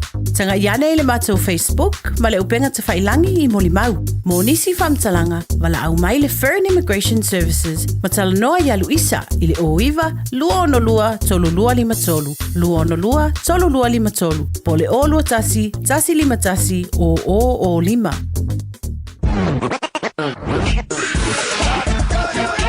Malo soifua, o le si fufonga Samoa, Radio Samoa, tasi lima iwa tolu a mo, se kia Radio Samoa. Ua mawhai o na aura tula polo kalame le leimo o ia so taitasi ona o le langolango malo si le fale maliu a se alo le atunuu o ese tatupu Funeral Directors i Manukau City. O kalame leimo o e talo falava. E ia inga e te fifia e te alu iai. Wa e te fifia e te whawai. Ma o ainga fo ia e te mawai le nganga e pei lava. O lau ainga. Or it makes you feel at home. O ainga nei wa pei lava o lau ainga. E te moe ma e ai. Ma e te le pole po o le alava le umi. A wae ma whana le tau ma whatanga ma le nei ainga. Tu sia le evangalia Ioane se tasio ainga. Sa avea ma ainga o Yesu. O le ainga o Mareta ma Maria ma le latua ngane to tasi o la salo. O le nuu o Petania. O le ainga manuia. O le ainga talitonu i le tua. O le ainga tautua i le tua. O le ainga e fia i ai le tua. O le ainga na whai ma pitanga o le tua. O le ainga na iai le file mu ma le fia. O le ainga i le tau mate na fua umo iai loto o tangata iutaia. O le ainga ua filifilia Yesu e avea maona ainga. O le ainga sa tatala o na whaititoa. E wha audu whale a Yesu mana wo. E wha audu whale a Yesu mana au so i aso umala. O le ainga sa toso le lato paketi. A wā le whanga ina o isi tangata e se furu ma le lua. Whata si aima Yesu. Ai betai. Sa tupu ai se whalawalawe ina ua oso se mai. Mai uai ina oti la salo le tuangane o Mareta ma Maria. Ai sa le i whaalia le popolo Yesu e whaanati nati ane. Ina ua taunu uatu le wha aua Mareta ma Maria. Ini ia waweane i petani e whaamalo la salo. E le tau mate. Na matua i tele whaamatalanga whai tiua tangata iutaia. Ona o le tua iane o Yesu. I le teimi na taunu waile whaau ua maila na wo o la salo. E le tau mate fo i ma le na le fia Mareta. O le ala lea na whaalongo loa Mareta wa sau Yesu. Tūlo i lunga malu atu e whaafeta ia i Yesu. Ma whaahari ia ilo na le malie. Ana e nei se manua le oti lo tuangane. A tu isa isi whaupunga. Sa tawana whaapea Mareta. Yesu. Se au te ofo ia. Se au te ofo. Ia o pēa e toi alu iai. Ue vaila ilo whaiwhaianga mai o lea ua oti la salo. Aina whaalia i le lava aso le mana o le tua soifua. Iui ina ua wha aso talu ona tanu la salo. Aina toi whaatuwina mai lava la salo Yesu.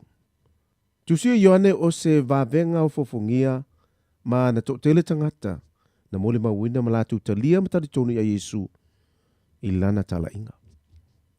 Ole aingo Yesu petania na whaatino ai vavenga ma mana le tua. Lona lua. Sa avea ma mole mau le to tele tangata na le tali tonu i le tua. Lona tolu. Na avea ma ainga e whaali ai le vi inga o le tua. O le fisili mo tatu. O avea lo ainga ma aingo Yesu. O whaafia Yesu i tu tonu o tatu ainga. A whai o avea o tātou ainga ma ainga o Yesu. Lono wingai ma whai o na whaatino ai wa venga ma mana le tua. O lau ainga foi. O lo whai ma mole mau o le alofa o le tua i le lalolangi. O lo ainga o lo whai ma suruwa ai o le vi inga o le tua. Te tala nei loa, whai te to'o o lo ainga e whai ma apitanga, whapa ia ina i le mamalu o le tua, e manu iai o e malau ainga. Mana tua, e le lei mo o. O le ese tatu pu funeral directors o se fale maliu Samoa o le tali foilea o taimi whengata o na o le malanga al maliu maleoti e mawhai foi o na latu awina atu ma awina mai tino maliu o e pele mai so o se atu nuo lalolangi mala auno le ese tatu pu funeral directors i le lua no lua tolu fitu lua no lua tolu fitu pea fiu ane ele se fulu male balu Norman Spencer Drive Manukau City Radio Samoa. Taslima ivatolu amo. Se fulu minuto le wata ele tu la lima ele fa poponga o le ta por clube Gagaifo Faiva o le atunu o le nei fo ia fiafi o le o ngā tutonu o le vai aso ele aso lulu le nei. Toi fatalo fa ia te oe mfa whilua ia tu foi le ia tau savea ia malesunga la uli Isaac ia te oe ile nei fo i vaenga o le manavo ngā luenga mana tua foi sa fa ingoa le drive time o ti e ngā ta avale a lea la wa ngā ngaifo ia Faiva o le atunu ai maua lo foi ma le avanoa to ia lo tātou lau ma le polakala menei ina ua fio mai le tama le malo le fionga le Litmin Star fatalo fatu i lau fionga Honorable to sulu Cedric Schuster ia o le Minsta le na le MNRE ia puna o fa le natura ma le sio manga ia maisi fo ia pe ona iai ia fanua o le atunu o le estete o Samoa fa pena fo i fuanga fanua o le ua toe fa fo i mai i lalo o le fionga i le Minsta fa talo fa ma le fa lalo i lau fionga tu lo tau langi a walu fa le ana mau malu fa le nganu fa le atunu ia ai ta se o oio le tama le malo ia ma le kapineta o le Minsta o le kapineta malo so i fumanuia i lau fionga Honorable Minister. Ia fatalo fatu i nei tu la e fiafi le pa ia male malo tatu o tunu o mwhaen mo maile nei a fui. O kalame ia me se foi fatalo fo fapitoa to le uso le ataua sa vea Hello. Ia tai mo le nei no malo faftai ile taimi o whaavano mai e lau fionga le Minsta se i o tala ia ma whapena fo i o na whaamanino ma whaamama nisi o mata upu ia ma vaenga o lau mata ngā ruenga a o lea fo i le autu o le malanga mai o lau fionga ma lo le malanga manuia ma i lau lato i le tai ia whapea fo i le lato i le ala ma le lato i le vasa ia ai o le atonu le aunga ma le autu o le whainga malanga a lau fionga. Okay, tai lava mo fasili o le o mai foi o se tasio fontanga o lo fatino ale i New Zealand nei au kilani o le Oceania Renewable Energy Summit o fontanga voi le fata uai tapenanga foi atunu o le tato vasa Pasifika au fia i New Zealand ma Australia i le tavainga foi le o le transition i o le se mai o le whaanga ino tatu el tise mai le tiso ia alu whaanga ina malo si anga whawhawina e alu le la ia maisi foi malo si anga whawhawina e luola aso le fontanga sa whaia le aso nafi ma le aso o New Zealand ei sa whaatino le fontanga leo whela tunu le sa i ai lau fio o le na u sa mai sa mo le whai nei au kilani i le au tia senta sa whaatino ai le fontanga o le a le tā ua le lau fionga le Minsta o nei a oa onga ia po o nei fo i maftanga ina ia tau mawhai e tātou te o ese mai le ele tise ma meo o masani ai ia ese mai fo i le swa uu ai o nisi malusi anga ese atu na i lo vaenga ia o le o whaalongo o iai fo i le me Samoa o tau mawhai ina ia whao ngā ia o ta o mea ola tu lau whaafonga le atu as part of this effort and initiative i lau fiong mal whaaloa. Atai, ia o se tasi o commitments po a foi a whanau ta inga ale ta iala le tātou mālolo i nei. O le fufanga lea ina ia mawhai ona o atu le lua whetou tasi. Ua silia ma le fitus fulu pasene o le elitise a Samoa. E maua mai malosi anga whafowina. Malosi anga whafowina la e la veai malosi ma ia le elitise mai le la. Ia, le sola. Ia, e la veai ma le elitise mai le suavai. Le iei tātou haitu. Ia, o le elitise mai i le wind. Ia po tātou windmills fo ia. Iai. Ia whapea i fo i manisio elitise mai le biomass. Pe o lena e tā ua i manisio le whaanga aina o tauta. Ia e whapala ma whai maua mai ei le tātou elitise. Ia manisio a elitise mo awala umanei. O le naunau ta inga o le whaamalo si au o le tātou malo. Ona pe on sila fia le nei vai tau le a whese tai o le taungata o le tau o le tiso. Mo mua lea ia te minei ia po e le valus furu i le ivas furu sene le unite le afu i le elitise i Samoa. Ai a mawhai ona whaatino ia nei por kalame. Mawhai ona pa u mai lalo le onos furu le limas fursene i le unite. O te le la le taunga o fie le ele ngata ina a foi. Maua ese to manga foi el tātou o tunu. O le a whapean whawhai ngō fie ma taunga o fie le tau o le elitise e whaonga ina. Ia a se vāngi tāua foi el tātou a foi. Tau whai atu lea e whaititia fianga o le lalolangi. Mai whesuia ingol tau o climate change. Wa whaititia le whaonga al tisu. Ia o ai whaonga malasi anga whafowina nei po renewable energy. Ia o le ala titi foi le kasa kaponi le ruatu i lunga le. Ia ma atili e ona vela ma maua foi tātou i suia inga ia pe o le timunga le wata o mai niusi au kilani o whais timunga o nei aso i lua. Ia, moni au. Whenua siri atu i le matau pule nei. High inflation ma le tonga tā o le soifuanga. E te le a fianga o le swau, o fossil, coal, ma le pensini, i le tau o le soifuanga, ono o vaenga ia, o le, it's high cost of energy, o le ase sila la wafionga.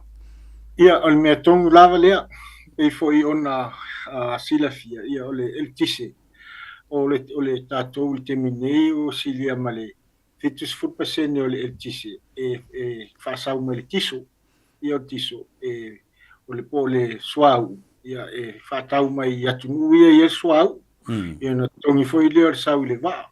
Tau nu atu Samoa, o whaisite leo le tau, o le tau le alala le ala inga tau ngata ia le whatino ina o le whaunga ina o tiso, ai a whaunga lava ia malosi whawhawina nei pe o le lae maua i Samoa, e leise additional, e leise tau whapopo, i lunga o le transportinga mai o nei, a fo i malosi anga whawhawina, pe o swau, mai whafo.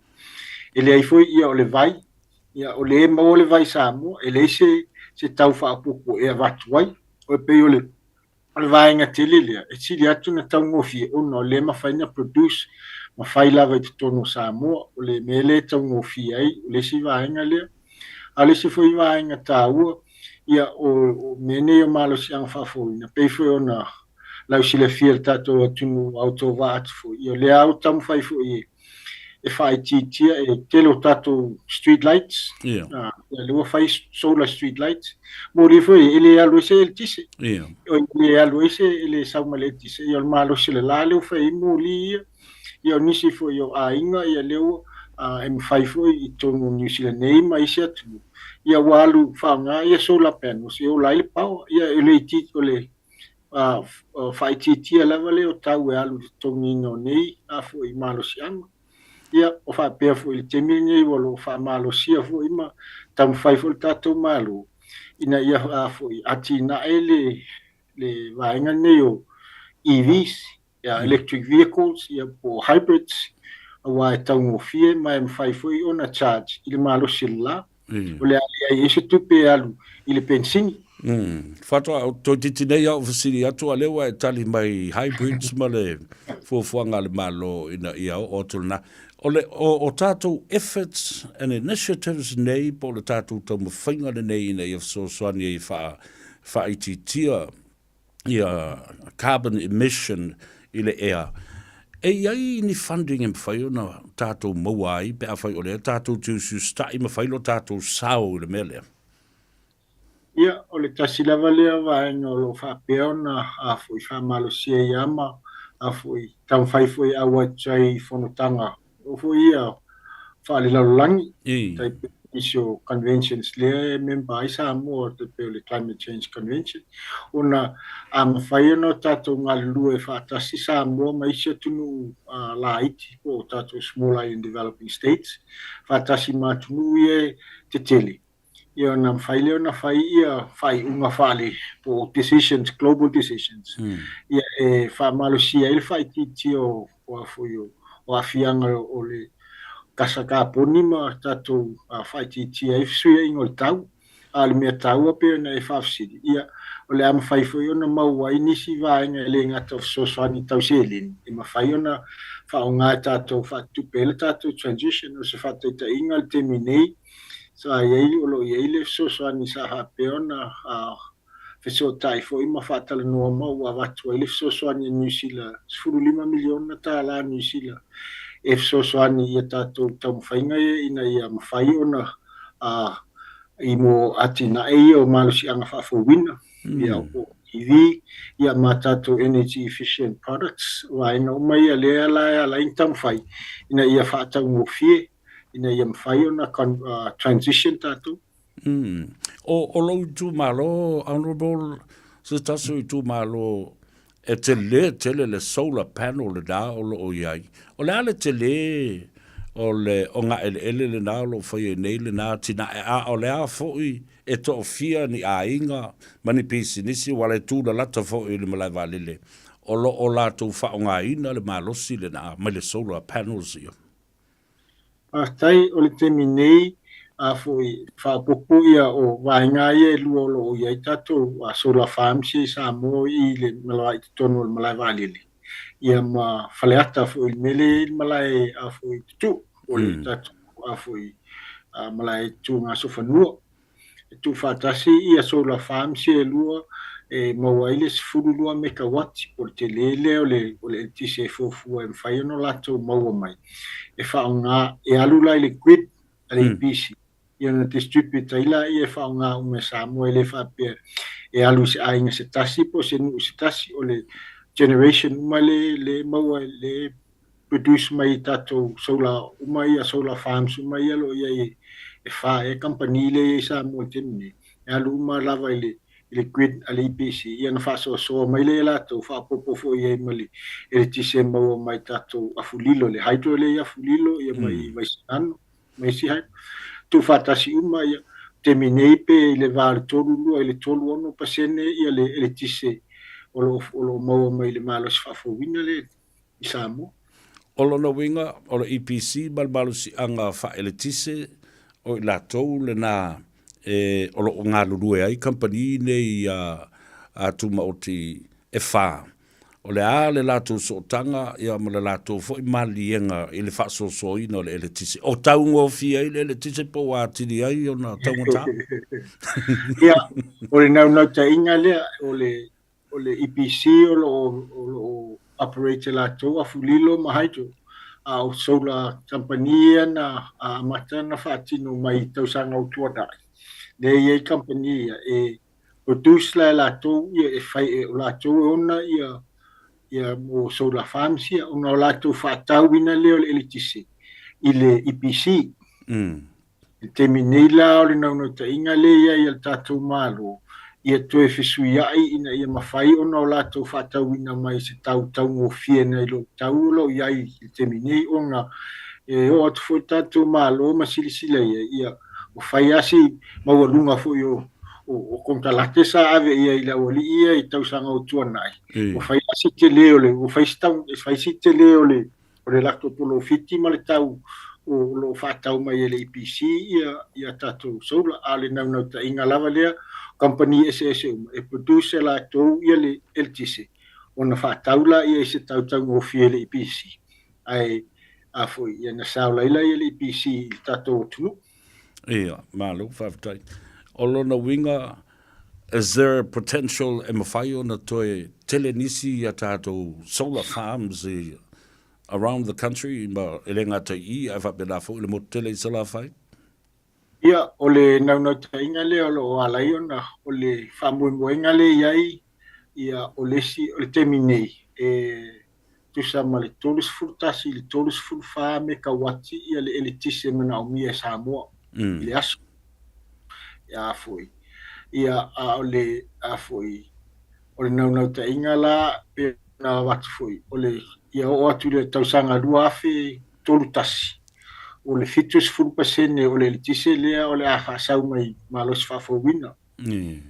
Le lave ai soula ma o la fo I la wa out ia tenda ia o ai lava tangata o ai company e fia avatu ia wa o le titilo ia fo itel ia pe walu le lua le 2 miliona e fai ai lau solar farm mo mai le mekawati tasi ia e feo lolo fo ia le se le ni fai mau ai ia a o tau fia I mo Samoa. Malo, whawhatai. Awa, lero o whatu leila, a whaia ngā I le malo e ISIS wing of Sosani climate change and the environment. Le la la avatu nei a tātou ta avale o hybrids, ele o toi o independensini mani me whapena. O le ase whainga le malo ina ia tilo ai iti ute, e mwhai ona whaatau fie le tau mwhai atu o le atunu o e vatu ta avale I tono Samoa. Atai o le vainga mua lava lo whatino ina nei o le hafoi. Le wā mata o na whatitu ma whaia tato charging stations. Mādiela. Ia au charging stations la ia nau ia tato. E alu le solar. Te minei wa uman whatitu ala mtanga aluenga isi charging stations I mulinu I mulika hoi. Le fo. Mādiela. Ona charge fu aita avale e tisi. Mo le tausanga ato ia e tolu le fai tu la cha chail ta vale ia mo wala ia ato no masani tato ni ia fai felwa ia le lua se lau maila ele ese chat so tasile wala lo fata mo fia a fata watu la ta vale ia e mfainga chat fu il tausanga ato dai mo sau tu pe alu pensi ia a ole tute la le vatu lunga le va mo le lo fio la o tia ni o ia foi le fufuanga o le tato wa portalami o tapena nei a tonu e amata e lesi masina fouko le ai le mai atausanga nei o le tato rebate rebate la le mo tava le EV e vatu ia titilo il tolus furpaseni o le tau tavale le rebate a faila se lau tolus futa a fe le tau lau tavale ia o le tolus furpaseni o na ia le tutele la avesi malo na mai fola ia utango fia tilo taval fo I le alu kiso a fa popo I le alu sautupe e tongi ile charging ia wati le level fa mama avenga mo o mele ainga o hybrids foi la ia le o vava ia ile spole sfuru 5% ia le rebate o le tupe toi fa ola o le taule o vaenga ia lua lewa tapena e multimine ina ia foi ina ia mafai ona vavele el bato tatu tavali ai eta ua le fatu malava tatu charging stations ia ona ia o foi ai sala fai bale ma fa pedano fa o le foi tau watu se a malefitus furu tavali el malo le ua vatu o EV le foi la o titilo ia e foi e fai charging station ia faina na sefe foi le tupe wali o le o ia tavale ia la sefe foi tupe fa alu al malo ia na tavale mai le autu ina ia pensi malo va ta o tele va fonga mai le tunu o tau mo fainga umana le finga le minsta ina ia mfai na so ani ile fai titia but e la city le la fionga. We will ever be diesel free or Benson free or petrol free. E pe fa au pe ai o le fa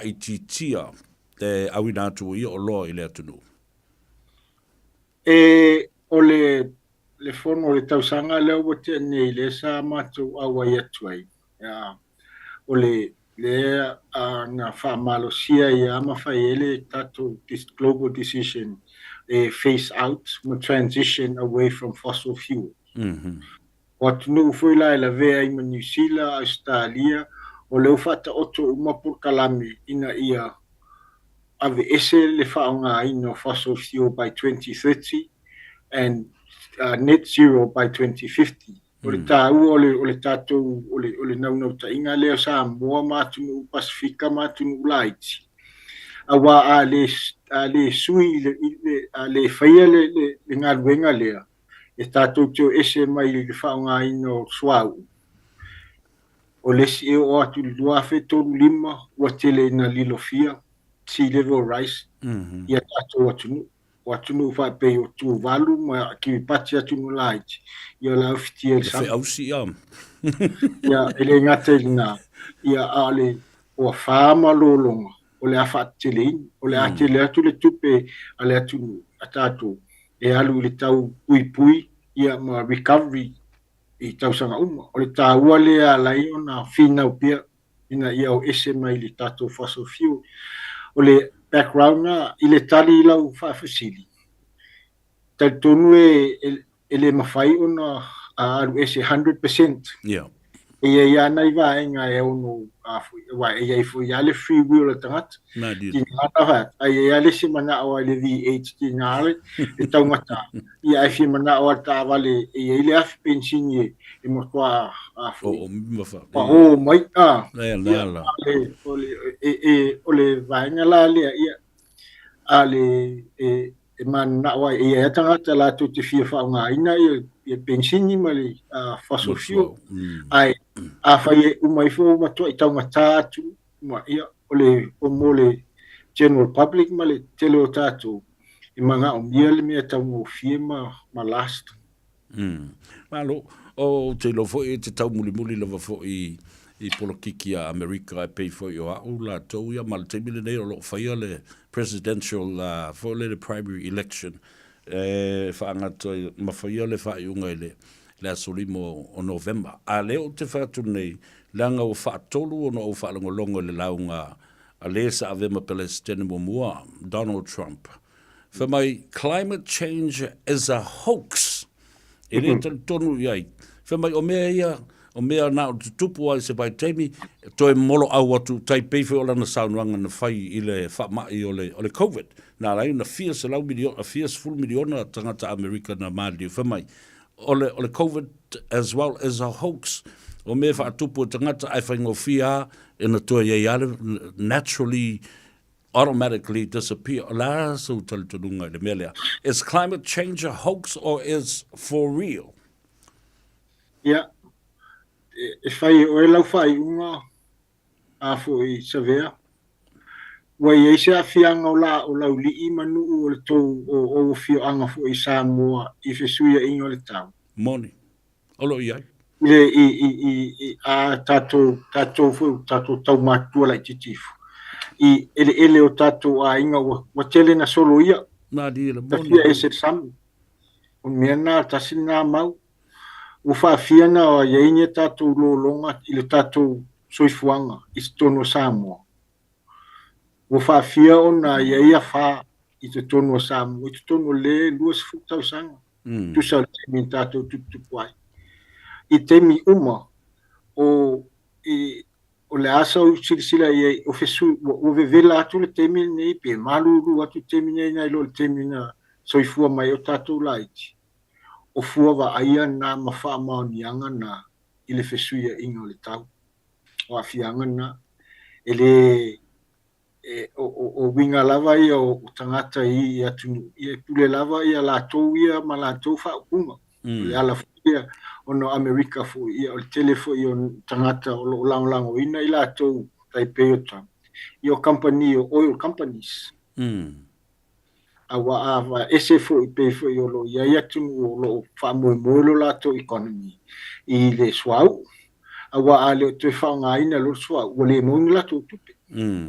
E foi o ta vale alu marsua al ese uma mai nei a fai I wale to ese wale to maua tupe ma ia pisinisi o le paenga le e vava ai e tatou a o tatou ai Samoa ma le Pasifika o le o le ua ia tatou mau tinua I le fesuia ingo le tau te me fuli nei Samoa ia o tele munga la o munga la me le inga le tau ese me al munga la ia o tau fa a umatu tau fa o so mai longa umatu longa a saunga la ona ua telele fesuia ingo le tau temperatures fo ile ia pe yale atonu si le foi tele o campaign fai o le nau tainga ia awane ia ile increase the global temperature to above 1.5 degrees but in antemine wa ia ile le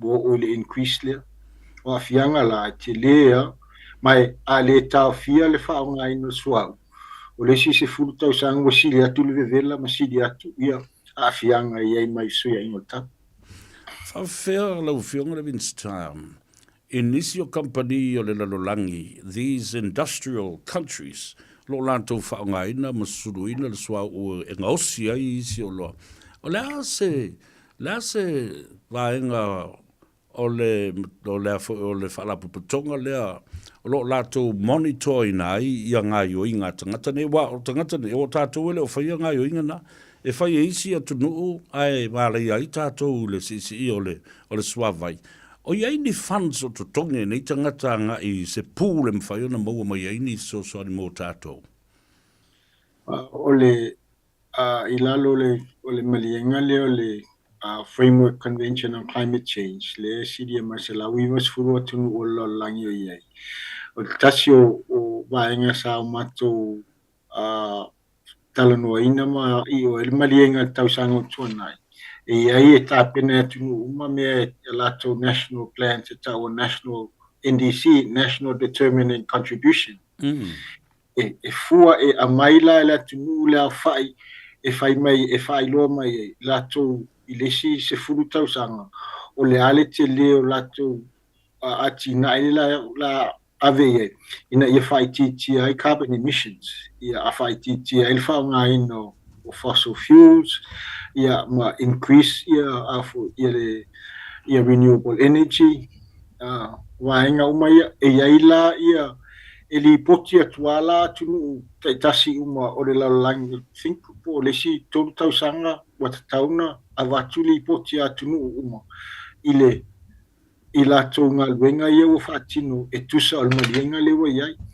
o le ngata inga lava ina ia faia uma atunu uma ina ia fai titi ile suia ingota ai le mele no fa longo ia fa pe e fai tau miliona se tupe na watu mai le whala puputonga la leo le Carbon Emission Fund. Na watu le vai tau o tuile e pa. Ai le lopo whea na whao ngā e au whea na leilo ai. E te sila fia se mea whapea wale sa pisa o amta pisa ai tangata. Ia al te minei le eise mea whapea na tupu. O le afoi. O le eolo whanga solo nei ia leilo ilonga ala umtanga alwenga. E verify ia le tātou carbon stock I Samoa. E umaloa o nei loa umalea whai o kastakaponi le to tonu o Samoa I ona la au ma vaenga ia ona vailola ia tinae ia whapei o le fesuia inga o le converting or transition mai le tātou kiso anga I renewable o le carbon la sefe mai le suia inga le yo tupo vaenga nga ma fai no tatou fatawina pe sosoani mai ia isia tunu ia fai tatou nga luenga mo tatou si wo vaenga umai adaptation na tatou ia mana mi pui ai mai le afianga suia inga tau ai ele aise se tupe miliona pe ta on falsidia ia rena ia o tala na au mai le se ta tu tala no ai foi ma ai mana ia le sidi atu wala ngo le la se e la o fionga de ile a fo ile i le tofi minsta o matanga luanga e lote ai mata umpu nei ia le pele fa ai lo pele e le fonga tia wala lo si le fifa aftai tele ai lo ono sai mai ia mata tala e pe ono fai atu langa o isi mata upu ele e o marmala matele ia ia le atu no ta ua tele leanga o le malosi anga o le la ma le tise o mea uma le na lo fa ngai o ia ile te mau ai ngolo tato tunu maola tangata a wai te tauna ai matau ma mawhai mea tunu ma mea vela ma mea umwha pena a nisi nei o wala o whalogo o whaifo isi o ngā umu lava pe oni o ngā umu volele kao keke a isi a inga wa o wha ngā ai ia technologies ia ma renewable energy ma o tau i ma sile i lau fiong o le tasi le vaenga lo whaatino polo keti fo i lo whaatino e la umtanga luenga ma dia lava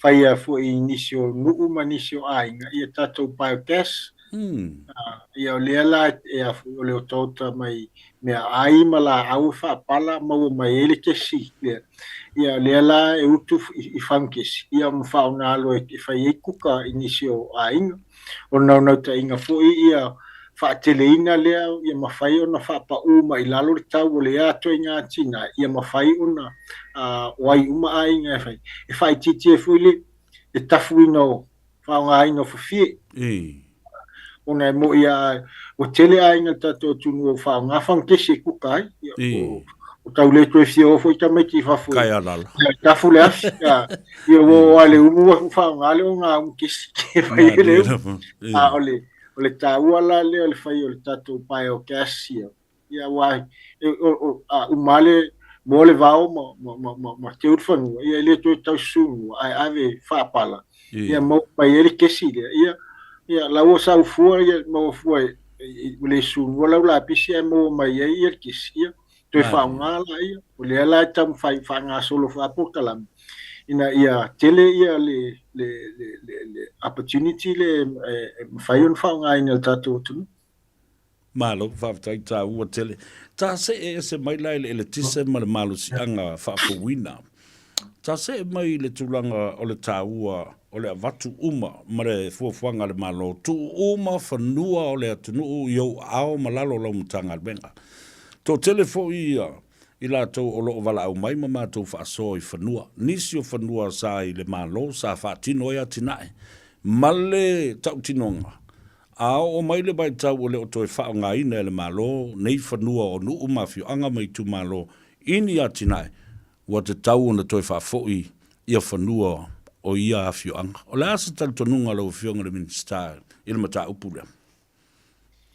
Aftai, a tonu fo te am a foi sila fia foi el malu el tato tunu o le vai aso tua e po o lua nei pe toru vai aso taruai le na fai ele official launching le matanga luengo ele mafua nga fanua o Ministry of Lands and Survey on tanga luenga la le o le to yese sala si po si este tosi le utu ma fata se ia ma ele foi sai la lo tanga luengo le MNRE po le puna o fai na tua marsi se o manga ele umalai e tonu vainga umai e tonu sa ia vai ele o malo ia male vainga o Listerino ele la tun falanga nu uma ele foi freehold le lautu watu ile la lomtanga ben folia ia emoni wa e fo e pefo a tomana tu foi la fionga le ata wa tu sanga utuana ia a mata foi la wa fainga albenga ile matanga albenga leo ele fuanga fanua le sa so malini official New Zealand ya so ia ia le auto e fatu la email tanga albenga leo o tu fatasi mai ele o le nau ta inga le tatou malo e me foi le fionga tmata pale mia me tatou fainga malo ona o le tele o afianga a foi ese ai tau o lisi e whanua le stete, whanua o le sailalo sala sima, whanua i lalo o le MNRE. Ta wala le tu whaatasi, ina ia tasi le policy e wa ai ia whanua o le tatou malo, ia le leifo i le whaasoasoaina, ia ai meise o ele ainga o ele whaaleangunu, ia ma freehold land le stala ina whanua. Ai tu sa i o lau whaafesili. o le tasi lea o mau a le tatou vaenga whaupwhai, o le whatuatua i le atua Samoa o tasi, na ave fo i le teimi o le tapenanga o le tatou whamue le whainga pālota. A tūlai mai o le ato e silasila, ia i ele o i lalo le malo, ia pe iengi ele mawhai ona toe ele o whaongaina, e te tau ona toe whafoi e fio anga mala alwhanga. O le aunga lava lea o lo iai, o le tasile le vaenga mua le ia mawhai ona whaatino le lea iloilonga ma lea whaanau ta inga po le manulauti a le tātou whainga malo. Ia e ao ona whaia mua le mutanga luenga lea. Whai le tūla fono, foi ona o iai foi e iai discrepancies.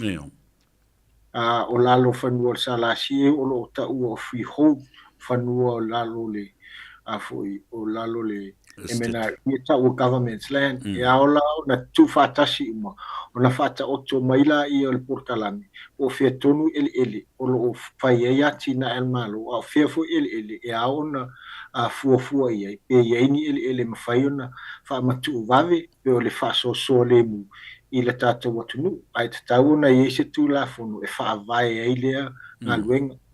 Malo, lona winga, e whaingo fia lewa i lalo le whaamalu e tasi ia whanua umbo le atunu. Ma ia tau fo i lao na ta oto i se whainga whaavai e tasi. E fo le langu tasia umai, whaatasi ei fo i la malele ese o tau. Ia, o le kua ka eka, o le awha eka, o le eka atoa. Ina ia le lei ma saunga le mufu ele ngata mo tupe maua le malo. Ia e whapena fōi o na whaasoso le lei i se tau ngā whatia o tātou tangata. E ia i se teimi e mawhai ai o na whaasolo muri le mata upule na o le LTRA luafe ma le valu. I le lesta la ina ma whaamawina o whanua whaaleanga nuu i le malo. Pe whaamaru sia fo. A tonu wale to i eile tula fono lea, sabe? Ia, o lea lava o te wawai atu, ia whaftaila, o lea la ua, o le o te o le lisi ina o whanua whalanga, lea ua toi fo i tu a le tātou tula fono, a lea na sau mai eile amatanga, le licensing and leasing of customary land.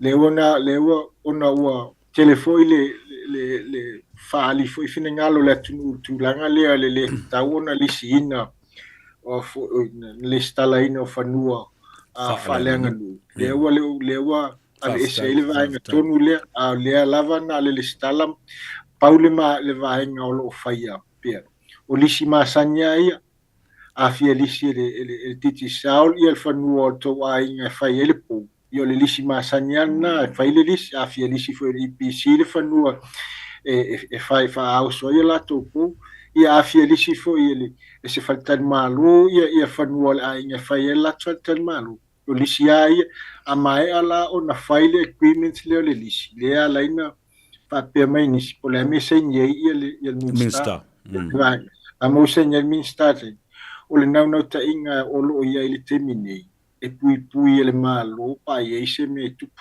A fai ai sola tangata le e tonia. Ia wa yo tupu foi. Ia wa pe fa pe lima na ia inga ia sa matu fe sotai foi. Ia ulongo ma ia o le siva inga o le siu tau o toiti lu lima ile ono tau sanga o le up-to-date.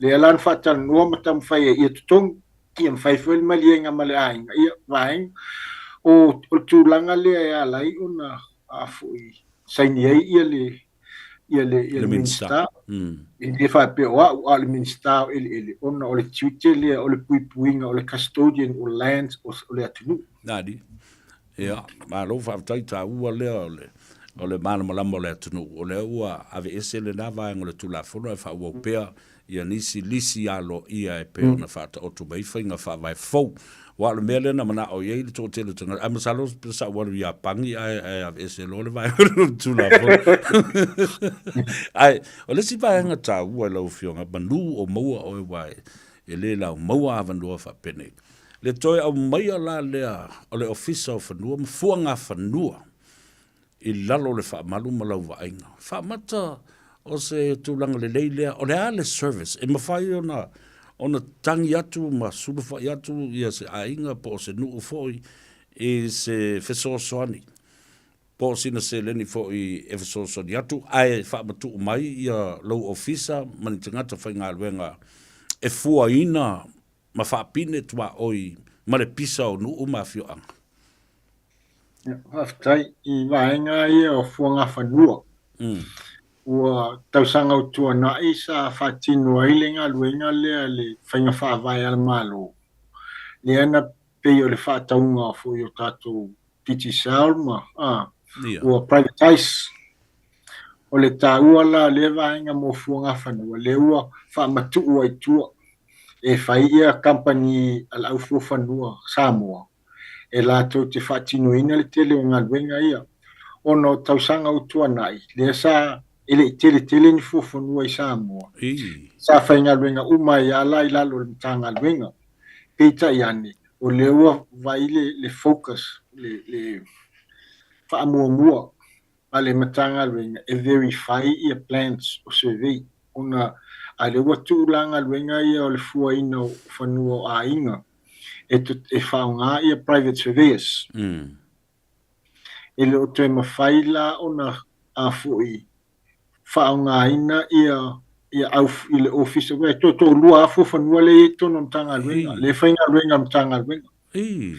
Pa wale te me whaunga ai. O le o e verify ia plans ia mai au fu whanua mai tua. Ona e watele ia ngā luenga mana o mia. Ai le mawhai o na lava ia le au whainga luenga al maa lua whai. O le ala lewa a whamatu o I tua I private au whai fufanua. Ai o iai fo I le tūlanga lewa e tā ua I le fua ino tua o ionu. Ma fioanga ma lalfanga. O le whaatatianga o lo ta o tua il timi nei. Ai e se whai o le ofisa o le whanua maswafa. O la tau e ta oto iai ia le whainga a se la tau whai unga. Ma whaia ia le whatonunga I le fua ino tua oi.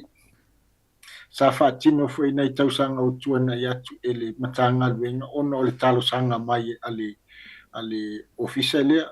Ia awa watu waia I lava. Ona I le lava la fufanua antanga luenga. O le whamatu fwoi la I tua I au fufanua private. A mai e lato ngā luenga na maila ia verify an tanga luenga o ele mfonga whanu o le tā ua lea. Ia ese tangata e whai, ese tangata e verify. Ai a whai e fua ele official malo, to siake ele official malo. E iai e almas le matenga al tato o tunu, le ala lewa vai e fui ngā luenga ia e lua. Ia, ai e ala no whapena atu lau whionga min stai te tali tonu I lau tala le whai atu. I le matua I taunga tā o pili o lo fua I nei whanua. Ia, it will cost you a leg and an arm or... Ia, awa volele se tūlanga ia wai le mawhai. Ele keleng ni fuafangua wa malolo atu ia si le tofa ia fiu mata ese. Malana foi tau mawhainga le telo tau sanga. Ia le vavai atu nei, so le e o ti eita ngata li marai e a tore le lua toru tau sanga o tau sue. Ia whaini fundraising e fua, I whanua le taunga tā tele o pili a ko inga ia. Ia, e moni ia ai le afoi. Ole wawa ai foi lea mtanga luenga sai ai tau sanga te mitau o tu foi au ma whatanua foi ma lau fufanua ua.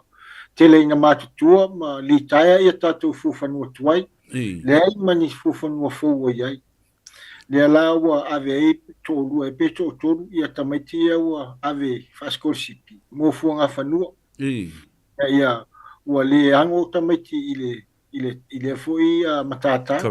Ia la ua ale te leo le tā ua o le matata o no o tele a foi ona I tamari e la tunu sa fufunu ele foi tā ua fiu ia nisio o I lātou sa mātou whainga ruenga tausanga tuana I le ofisa o le whonga whanua. O tele na mātutua ia.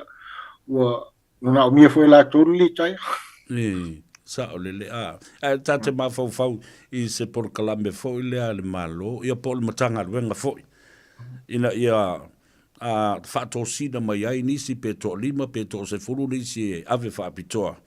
I se Porokalame po ni skolsipi o tau wina ai I lea career path awa le sila nei le o tatala no I mil putaupule a lea la wa e sao no lau whiongana minsta e le to o tele nisi o iai.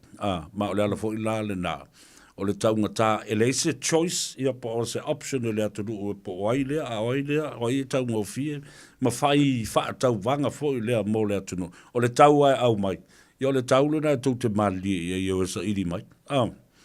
Ia pes fulu lima ia registered surveyors ia I te Samoa Temini le ngā lue mawhai latou pisinis.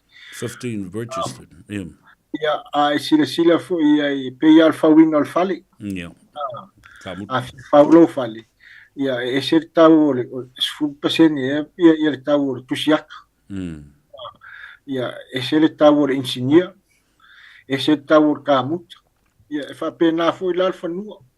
E tau fo no tatu sisi. A fua lo fanua. Ia me se a fanua ia e whatau. A fua pe lima pe se 10% tau o le pili al fo fanua.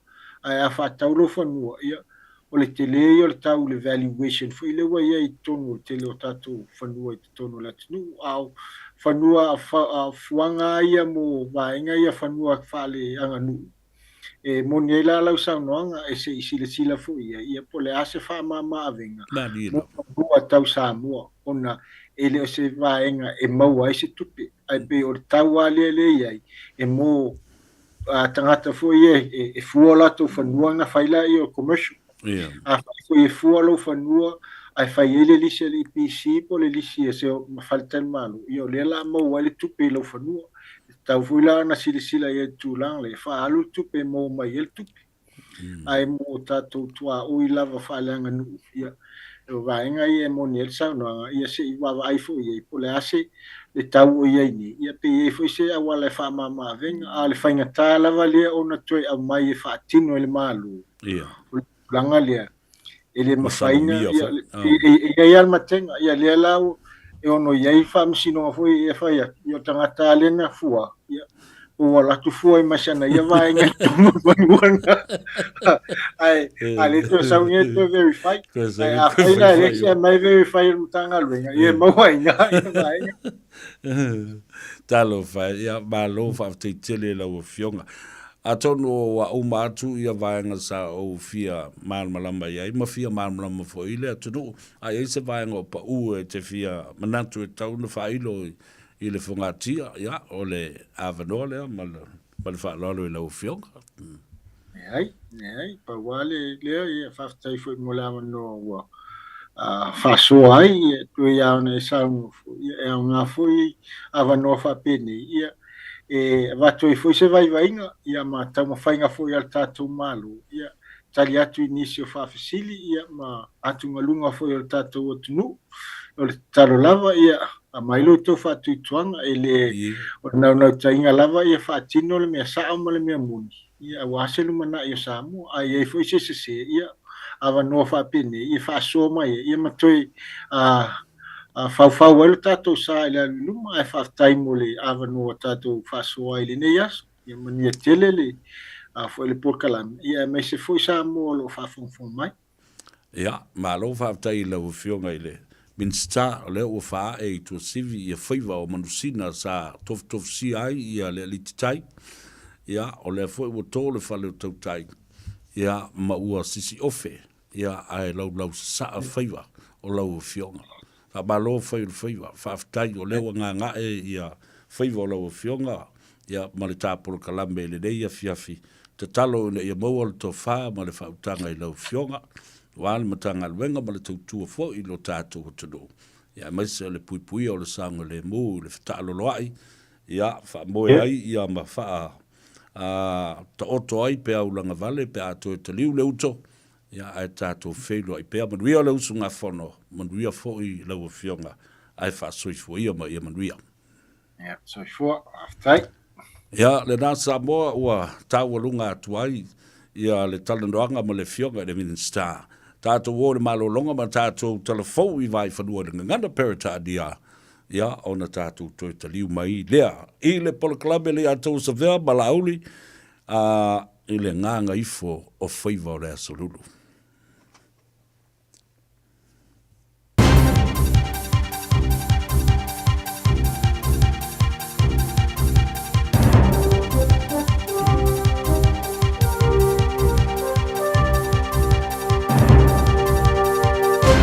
In this update, the man asked to cut costs at Health New Zealand is being paid $320,000 a year to do it.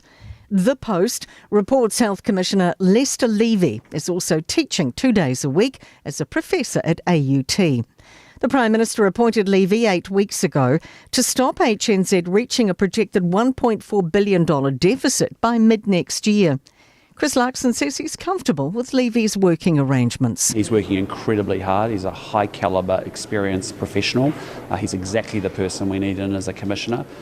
Assurances closing a South Auckland paper mill won't affect curbside recycling. OG Fibre Solutions will shut up just a week before Christmas with the loss of 75 jobs.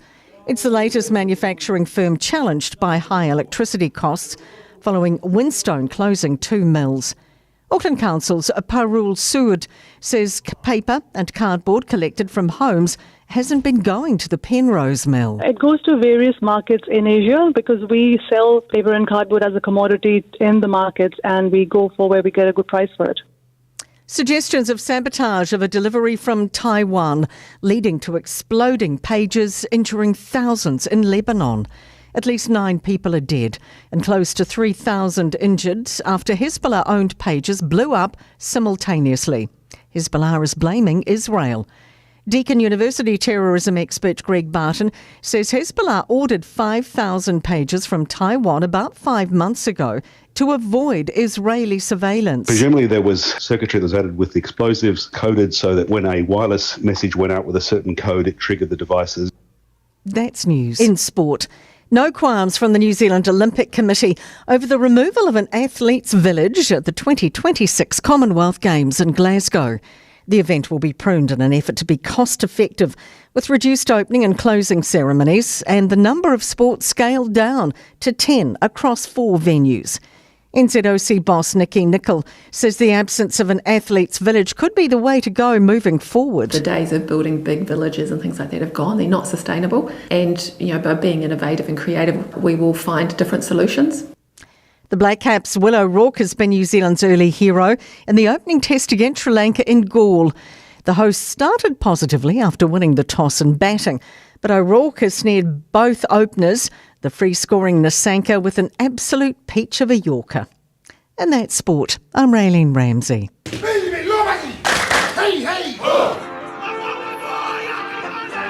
Yeah. You still shine more where my money. No matter where you go, no matter where you are. Oh, shine more. We ain't none on it now.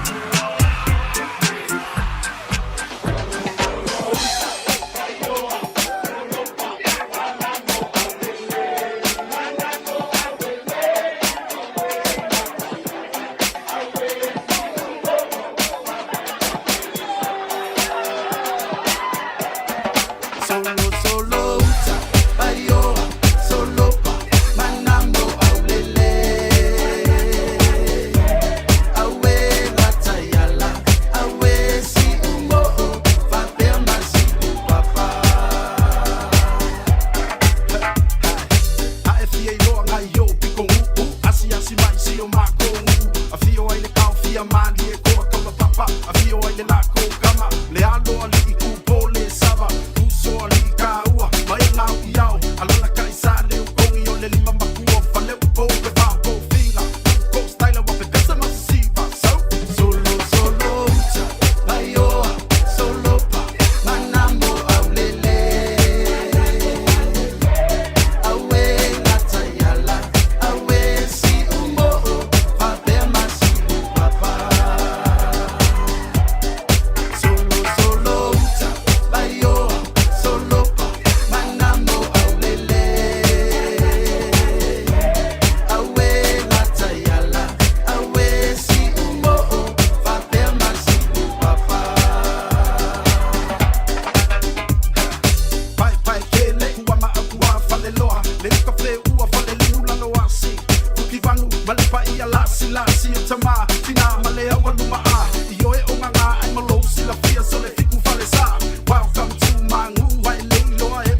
Música, o que tú se le fue y me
Talofa Samoa, o Ateshna Ryan, o le Licensed Immigration Advisor mo le Auckland South Immigration Consultants. E visosoani mo so se tu ai ngā visa e malanga mai e New Zealand po Australia. Telefoni mai nei loa i le o valu o tasi o no valu wha fitulua. Po le olua tasi o no valu fitulua tolu o.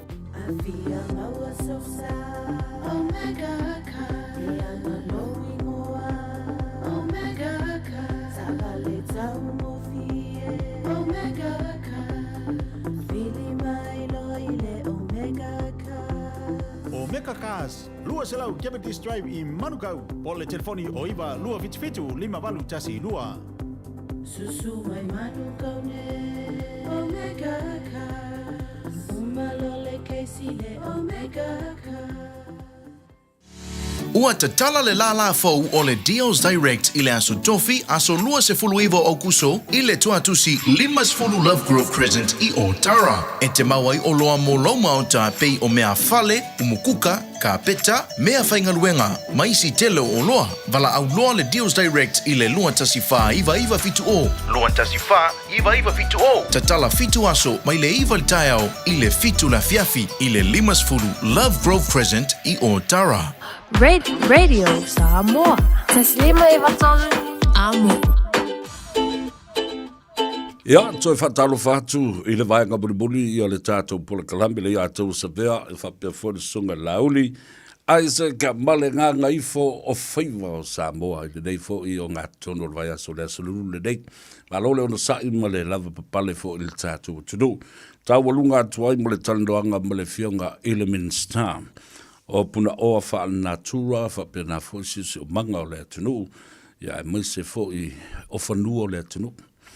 O le Samoa Land Corporation, wale o toi, ia i le nāwaenga, estate tausi, ma le MNRE au mai umai lalo, o le whaamalu e tasi o whanua o le atunu, le vōrau tau whafonga. O le nā ua ave ese le tu la fono le nā lua afe ma le valu. Le LTRA, ia ai ua whaafengo fia i le whainga o le fuaina. Ia malisi e tangata lava la tau ia. Ai o le atu ma waipea le ngō o le fionga le Minster. E guarantee ma pui pui ai. Ia le tūlanga le nā. O le solo o le tangata na lisi. Ai e le malo si anga o le Minster ma le malo ma le kabineta. E oi pu e mai a sai mai. A lau wha manino tuai. I le whaafonga ale atunu. Ia, whaafitai le fionga le Minster, ona o awa noa le lei. E mwhai ona tātou whirua iai, ia mawha marino fo i mawha malmalamba i le atunu. Ia vaenga nei wa stasi leo vaenga, na watau fo i le fionga. Ia, ma o le, i le tātou te whono, le sunga lauli le mali atoa, ia ma i la tau. O le whaatutua i le atua sa mo utas. E tā ua tele la, le toi wha a foi o whanua. Ua le mawhai o na toi wha ngaina le malo, a leo le nā foi. Ia, o na fua le leila ia lea, tele le mamalo le atunu o loa lalam papa au i whafo. Bo lewa no mai, o le koi whingi la ko whangua po ni me whapenai i le atunu. Ia e mawhai no atu. Malo lo fua i le malo, ia mawhua ni kuaka eka. Ia po ni Afrika. Ia i se tau ngo fie. Ona o mai leo lau whaatalofa i le fionga le ngawhtasi. Fui maono si ale ngā. Ia, ma le whaletua le fionga le swafo e le au Pepe Centenary. Ia ma whaatalofa tua i Pepe le rei inga. Ia. Baby, whaapale mato le lofa. Ia, ma le tamaitai o Baby Centenary. Talo whaatu le dei e fiafa mui mwero mria o lua. Ia, whapefo i le tua file le fine i a loi. Ia, whapefo le sunga le lilo ia. Ia, so alo, sale vai ngongo, Irvin. Ia, whamui mui saman. Ia, tiute ma whaiwalo filima, le ua ngā Gagaifo le nei fiafi o le ua 20 minute mo te aile tu la e ono ia au whaatalia ia le malo muli o le ia o le tātou malo ma le paanga tau tino fo ia le siufongo Samoa ma le Gagaifo Faiva ia le tamaitai ia sister e te vise Ioane a wale tulu loa o le soifua tau fiafi o le soifua pula la ngoto ua mātutua tua a sina o le atunu ia ma le mea anga ia tuaile fisosoani mo outou mana tua o le numela tasi o le tangata e maua mai ei le fisosoani mo o so se whalavelave ma so se whawhitauli wa ai lau family doctor te lelo na sotanga i service providers mo i latu umalava ia e mwhai ona tusi iai ave ele reference po le referral ia po vaenga i tonu o le mauta e le o sefe na saunga le mu ia mo le tulanga ia le tātou whaleta ele po le umukuka po le potu e moe po o le awala o le rail fo i le anga i aluele na fua whaatawale o le tamamil tina matua o laufo ma i whaapitoa, po laufo ma i family doctor o ina e mauai ia le fisoswani. Ia, ona whaatalofa la ia lea i le tātou malo, whaalongia fo i le neia fiafi, ia e le fau i lau whaafonga ma lau sila, o lea ua whaatasi mai ia le tua fine, ia po le tamaitai sister e te vise Ioane, a lo le soifua manuia mai le, i tu union for my stand tall, stand together and stand up. Tātou tutu whaatasi i lunga. Ia, ma tātou tu lei le ngā luenga. Ina ia mana ia o tātou tangata mātua. Ia mai la tō fo i o leo whaia lea tu ai ngā au o nanga ma lea tau tua i ta mā matina mātua. Whatalo whātu e te vise. Alo le soifua manuia. Ia lau sunga le tumaitai. Abu moe sa manuia nei aso i o tute ma Faiva alo filima lea ua ngā Gagaifo ai o tā Faiva whaatasi le nei a fiafi malo le soifua manuia. Ia, whaasara whaatu lau a whionga a savea e whape fo ilo so atau le sunga ia la auli. Oi, ia, la auli Isaac. Ma alo le tawa sai ma alo fo ile soifua mau nei aso. Ia, malo le ngā lue. Tātou whaftai o ia le atua o le fo bō le tāwhelo inga. Ma ua, ma tua le leia leu ta oto i pānga ia le tātale noa. O le a wha vanga lo wasonga fua o langa o aso i o au whontanga. A o le aso lulu. Ia le aso le tāte whelo iai. Ma e whaita tala maila ia le ia te au. Ia au tau i unga whono sa whai. Pele lei pele anga pemana o mia le tātou sāva vali le awala. Ea. Alo, ia, ratalofa ia te oe lei a fiafi, ia nā mailo waso, iai fōni whonutanga sa awai atu iai e tā ua le sila fia le atunu, au le ase me mwhai o na tātou fisosoni atu ai fōi, ma e fisosoni mai ai, i le whaalau ilo ina o ia fisosoni mai o matau.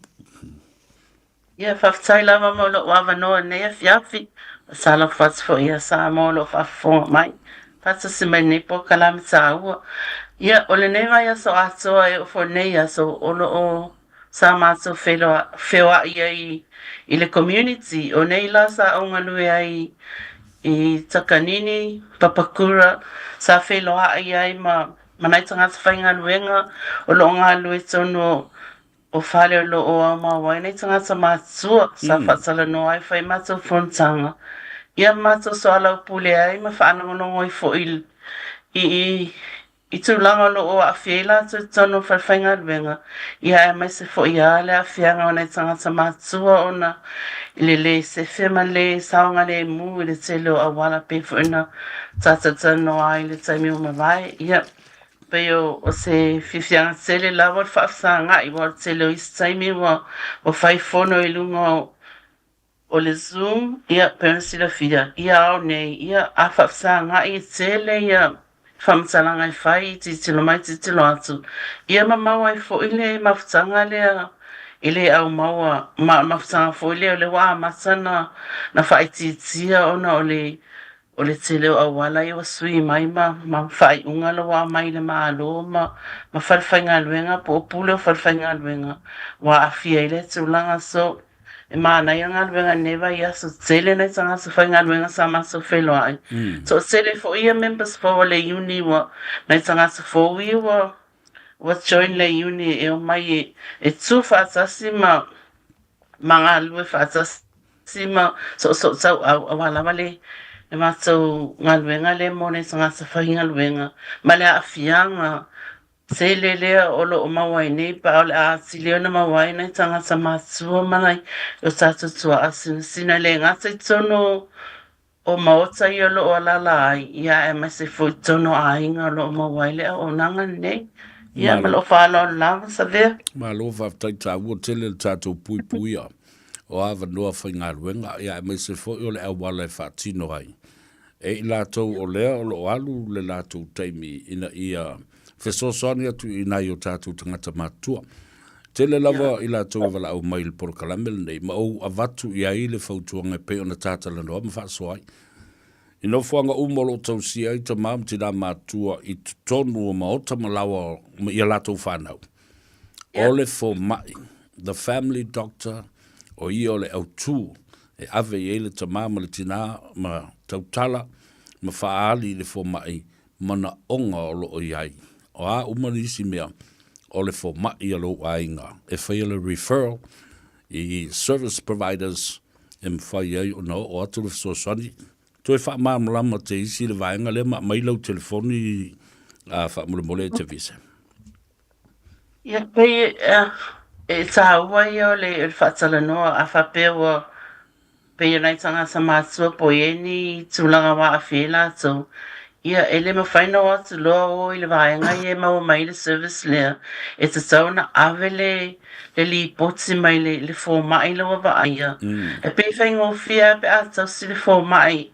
Ia o le telo nei ainga i o i medical center sia ia o le tele au fō mai ese le aso ma le vai taimi o atu ai. E a whapea se fō mai wa masa ni leila wa le history po le tala anga o tamapo tina lea. I e whaingo whie lava o na whaile whai unga awele li poti.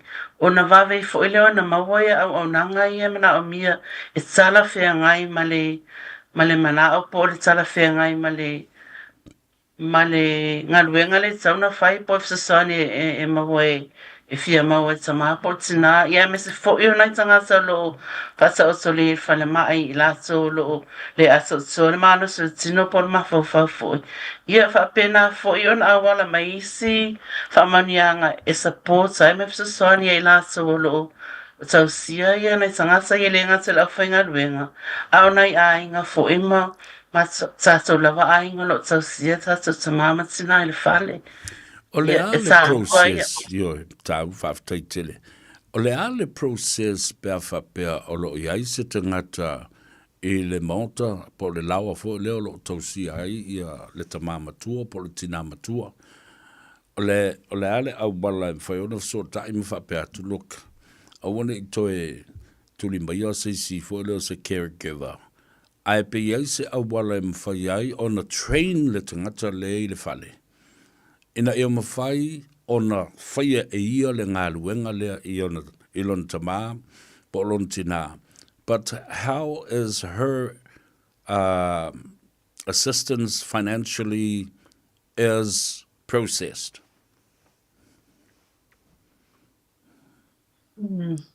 Ia, mana e fasili.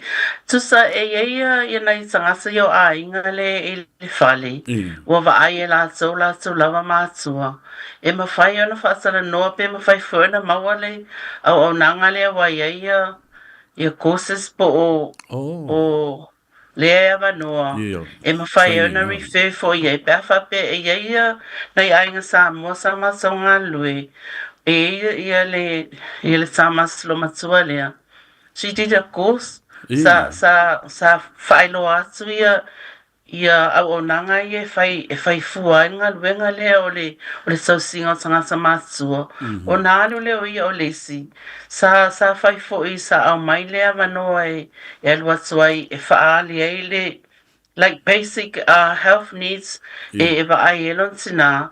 O nā alu fo la e o lesi taimi sa alu e o ie le whale le e tangata mātua sa ave fo isun tina mo se aso pelu aso. Ona fsosoni fo le vaenga le fasino ia le tausinga ma le vaenga sun tina ai o te loa ai o te lo na ia inga e failo atu le tā o le mana o lātou e tausio lātou a wa o I tū lai e au mai pēr o ma le assessment a wha peo isi taimi e au mai o no atu leo lātou I e atu I a inga e ngā lulue whātasila ma se se le a inga lea e a o I e mawhasosoni ei how to look after their mom or dad I basic needs la ia pe o le whasuia inga o awala whapena e iei fulan maenga ia o tusa o mani liu ia mātua ale o mai lo full time I nga luenga lea ona le tā ue la so ma le alo lo fai la ta mātua e mai so le o tō mai whapito ia wa mai o le awala na le masani na tele na whaonga ia pe mawai fo ile si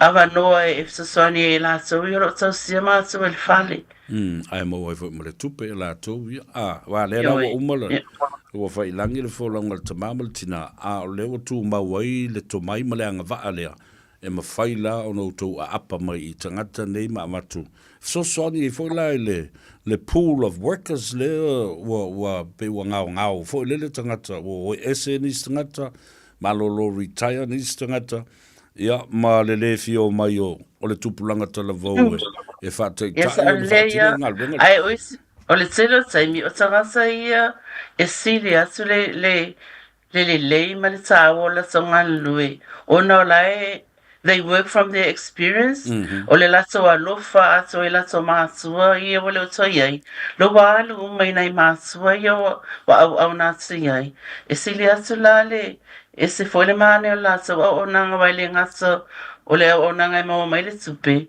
ai o lato commitments ma le vale I le alofa I le tamapo tina matua le mo o atu le o nanga malo a alu pele tātali noanga ia e mwhai lo whatalo whātu I si au tama I lo tu a o lo whalongolongo mai wa o te loa le leia talo whatama a lo le on sai ma la pale fo I whaftai fo I tāu sanga ma le tapu inga ia o lo maduia I Faiva o alu ma tama whanau a Samoa ia me se fo I le nei por kalame lea ua wha ngā ai le atau sa vea ia lo walo le te maita ia e te vise yoane ia a mairi lana tō whāle lei e au ngā tele mō tātou ta māma tina mātua o le atunu tātala noa I lesi vāenga tā ua lea oi la tō lo ngā lue I le sector lea le mental health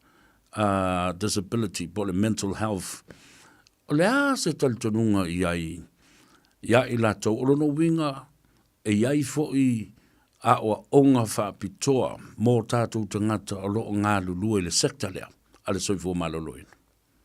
Yo, te le ia, because o le taimi nei, e ia level se ia whai ia onga ia peo, o le vaenga le ngā lue as support workers, caregivers, e ia fo ila ia le vaenga whaapitoa le, wa o ina whaapitoa pe whaila ko training sia I le, e ngā lurue mana I tangata I o maua I a whianga ia e a foi e tō tele o I lātou e tusa o lea foi au o nanga whapitua e tā ua I o lātou foi training si e whai e whatatau lei lawa ngā luenga lea o le tele foi nā mata ngā luenga o le una I pēr o wharewhai ngā luenga po employers ia wā lesi tūle e tele na le sa nga le muaina I tangata ia whainga luengai pe a whape le whaiangi ni trainings po ni courses ia e provide e company le pe awina atu lato e whai trainings ia e whatatau ma fatasautono lava ile itulea na itangasa lo maua ile afianga mafaufau e mesi fo le atoto o lato malosi portino e taua ia le fono le na whaia nei o se tasi e ngalue fale ia ua whaalua neinga assault ele clients po tangasa le e maua ele mai ia ole mela o tupu ole tāua i ole health and safety po saunga le mo tanga whainga nuenga. Ole mtawha i ole na ale vaenga i ona le company le whare le por company. But whanono ai ona el selo taimi ave na war whasea nei tanga se whainga nuenga. E se sila fo ele ngasa ina assault lato pe abuse tangasa. Ona tele i tue mawai ona wale lava tangasa whainga nuenga. Peto tasi peto alua o leila se va aya ma fai lenga luenga o le ala na le ile o saunga le muaina tangasa ia o le tele i o fono nei o lo toi titiro iai ma fiso soani ile ngasa ina support la tau tangasa le lo o mai ia fa pe foi vaenga i lo tausia ma fenga i malea au nanga ile asa ma le asa io ia nga luenga fa ia la tau training fa pito o le ngase o le mafofau e le iloa whaelonga tangata. E le iloa whaelonga landu. O e oa i polofesa ma fo mai ma isi fo i e umia to finga mawulunga. E a fia lava e le ngase lea. Ai, o le ala lea la iona taha wotele. O le ta talandoa i o tatu ta mam, tina matutua.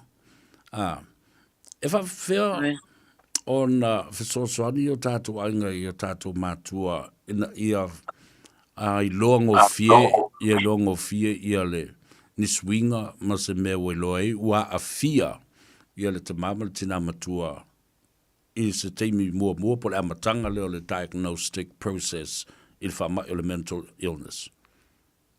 Mana ila fasili savea ia o te noatua o se tinasa ma wai le dementia. So ole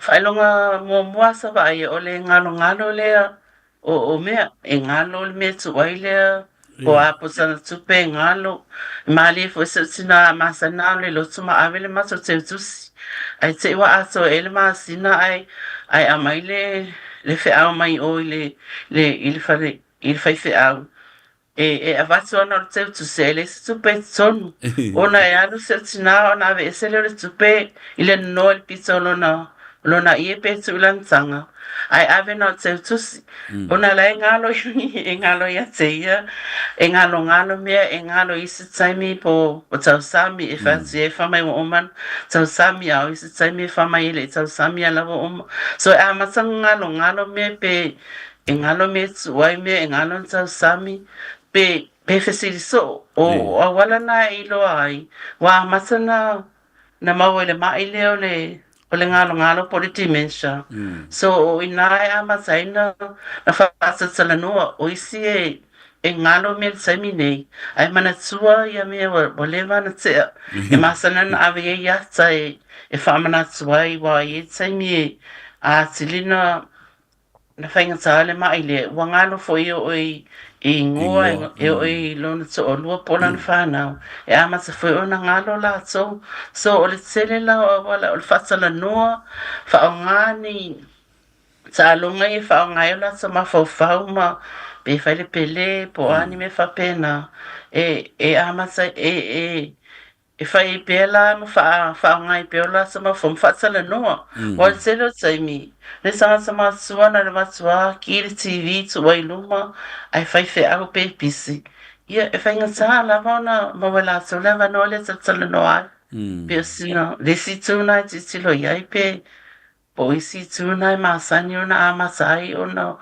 o la e ti lo ia mionga ma matu manga o sui ele sanga sa le sa ma sani ai talo fai ia esa o le au famtala e te ose tala i se rungari i sa te loele i mawo ile ngase lea o le ngalo aso ia sa au faife au tala i ile kalesia Yesu Kiristo lau pe ese ngutai o tausia mai la ia whanga sawa i vai pua sangone wha solo mai la loi whalalo whalunga sau i sa tu i atua se i o mai sa la ilua na sau le vau tele e la le a inga sa masani o wafe i ai o le tau ina ma le o le matua i le matua tele masalo po le 5 ia a whea tu le masoa ia a whea mai la ia lea o le tala le whanau o la ua o le ungali pe mo musu po le mate a whea tu sei whaise matu tala e winga le lotu ma le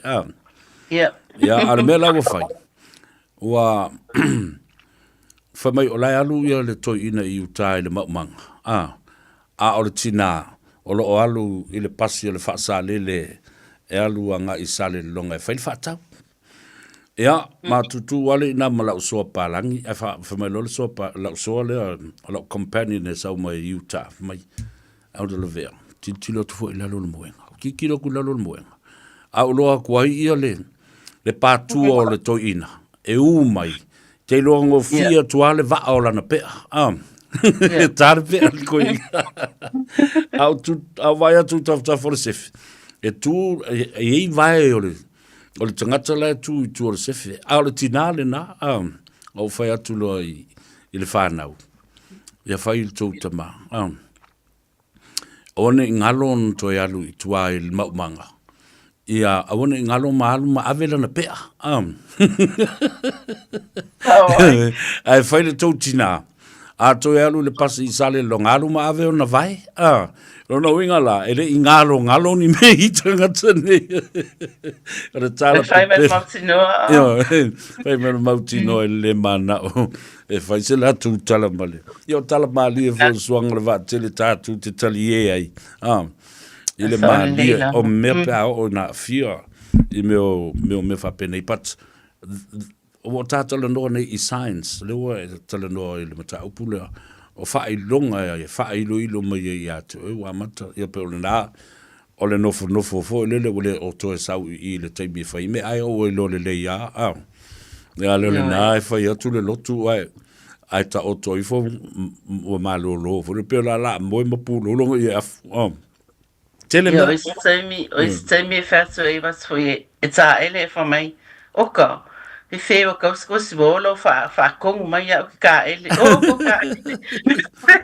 e mali e lava winga o ai e fainga ta foi o no va e tso sui ma sui mai e fo linga ma mi nga tsina po tsama fo o le ala le fautuanga ia i tātou le o le whanau mo tanga tola inga le va ai e swinga ia e te tau ai ona tātou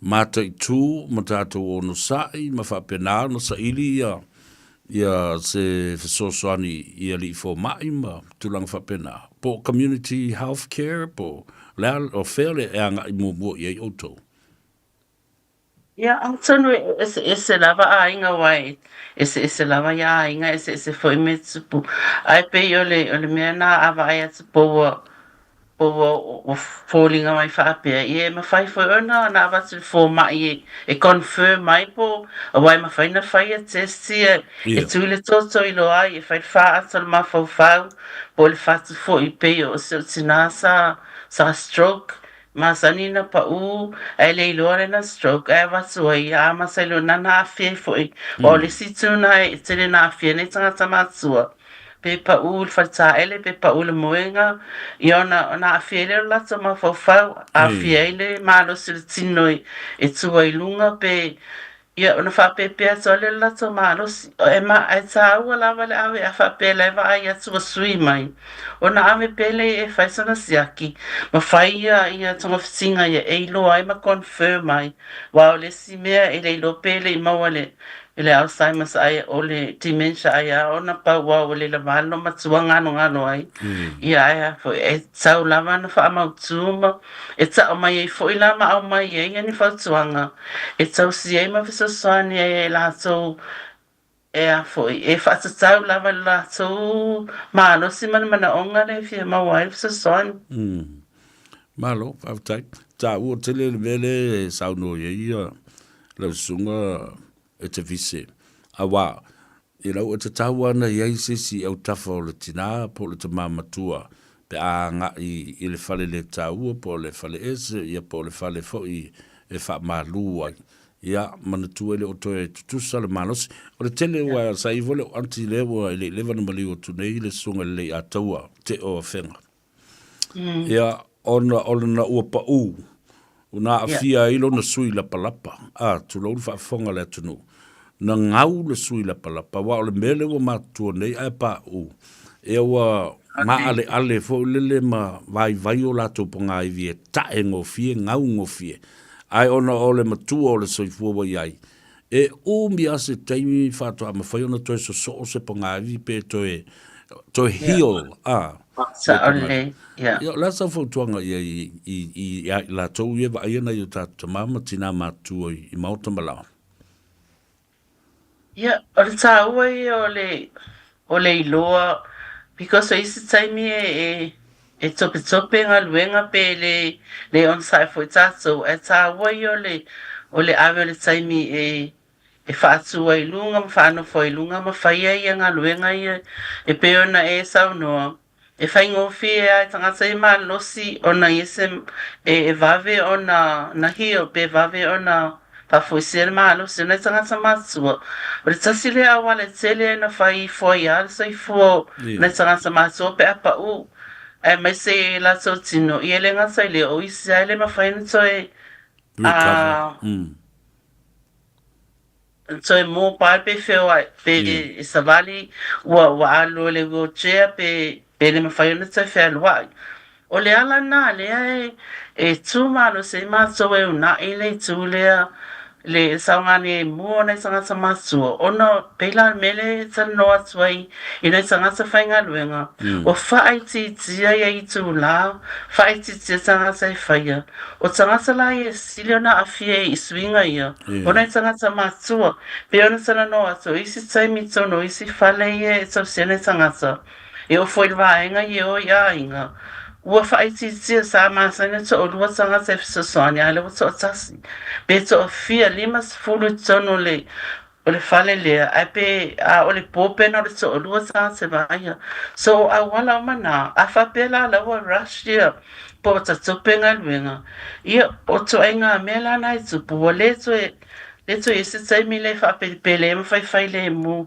o pa wale le me fai ia tsule tsai mile ia o ma ele sifi o va ai ma sanga so o ritsu tsonu ale le tsara sangai o no le tselen fai tsi sanga fai nga luenga ma tsai me fai nga luenga ia o le tsele la o isi manu anga po afianga sanga sama sua e fa tsaula le tsule ia o le ratio le lenta talanoa ia i le vasun se i mvatu nei. O le tōtoro o tangata whainga luenga, ai limas furu ngasengas, ma tangata mātua tauno. So the quality of care is not provided. Ono le tā taimi, tā ua tele le whamana tupea i lo tātu o tunu. Vai aso fau i le aso lulu le vai aso fau. O le tāmata upo le a tātalanoa iai.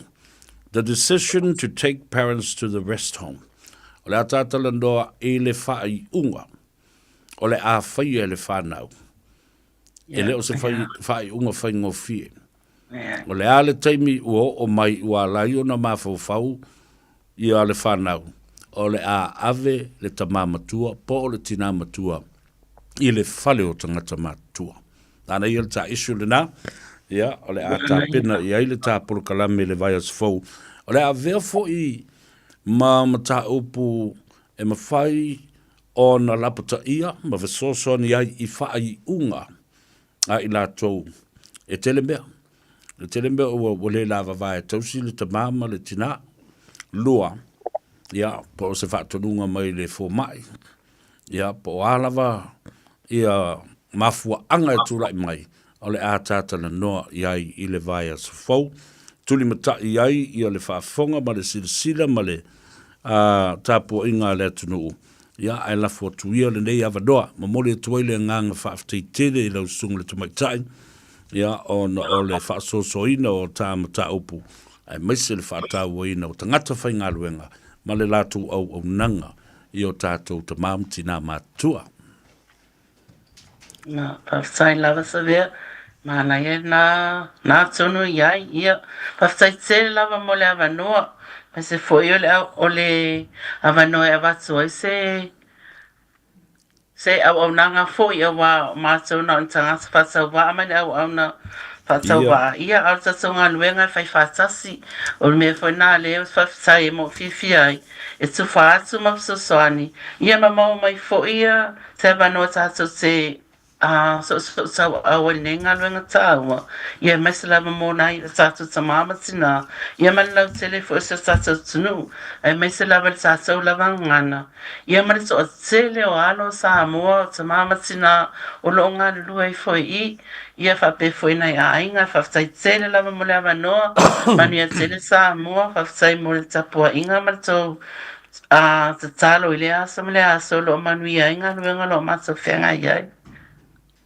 sai lava manuia la fiafi alo vartai ilau sunga le tamai tain ia tato fe lo i manuia malolonga lo fantu ile toina ia mafafte atu ile tapo inga ia na Samoa tai lava ia na Samoa tau ngatu le tandoanga fo i male fionga ile tamai tai o le malol tato patino lana so soni te mam tina matutua ai mese o tangata la tu te whaia le ngā ruenga le nā.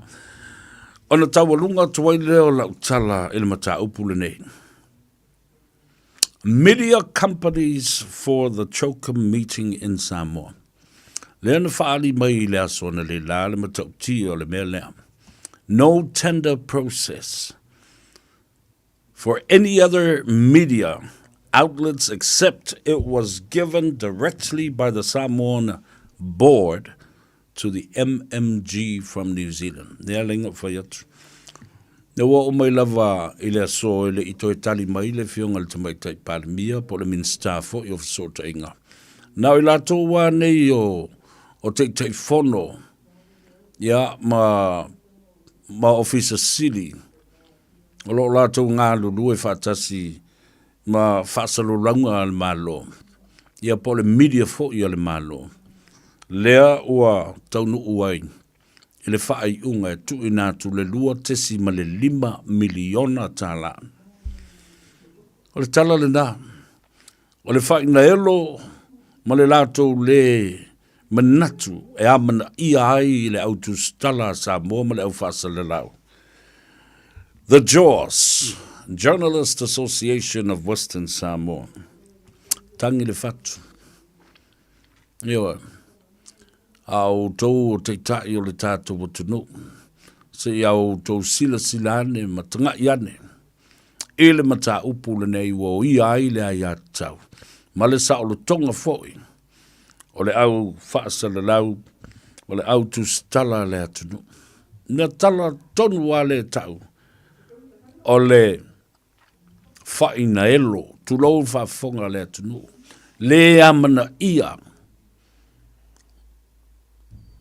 Ar te talo atu na i le tātou whainga malo.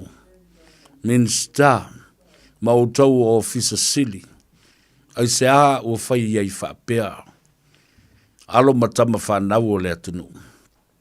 Ai se i tula i mai la se te itai. O oi lava o tau le kāpeneta malau fionga te mai tai paramia. Se itali mai. Se asu mai se vai malu. Se i tilo iai, ele si se inuai ana o na tilo iai pe whapei.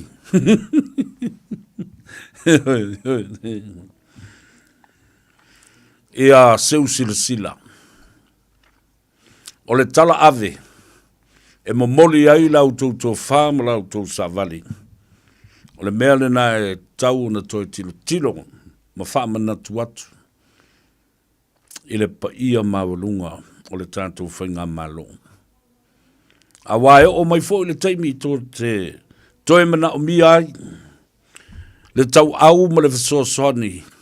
A le au whaasala lau ma le au tūstala. E tutu watu sa au tō apa o mai iai i le tele o taimi. Ala le au o whai atu. Le fono tele a le atunu. A le au a ave le lua tesi ma le 5 miliona. Mai tan tonu mai sesi. e le mawhaifoi ona le ai ni tala le anga e tau nuu mai lunga lau nei. Ma nisi o loo a fia ai tua o faufaunga le anga nei. Ma o lato so tanga. I le lua tesi ma le 5 miliona lea, ma le le a vea o le mata upu e faise tau o fonga e pei o processa le malo. Fe faa tau wa inga.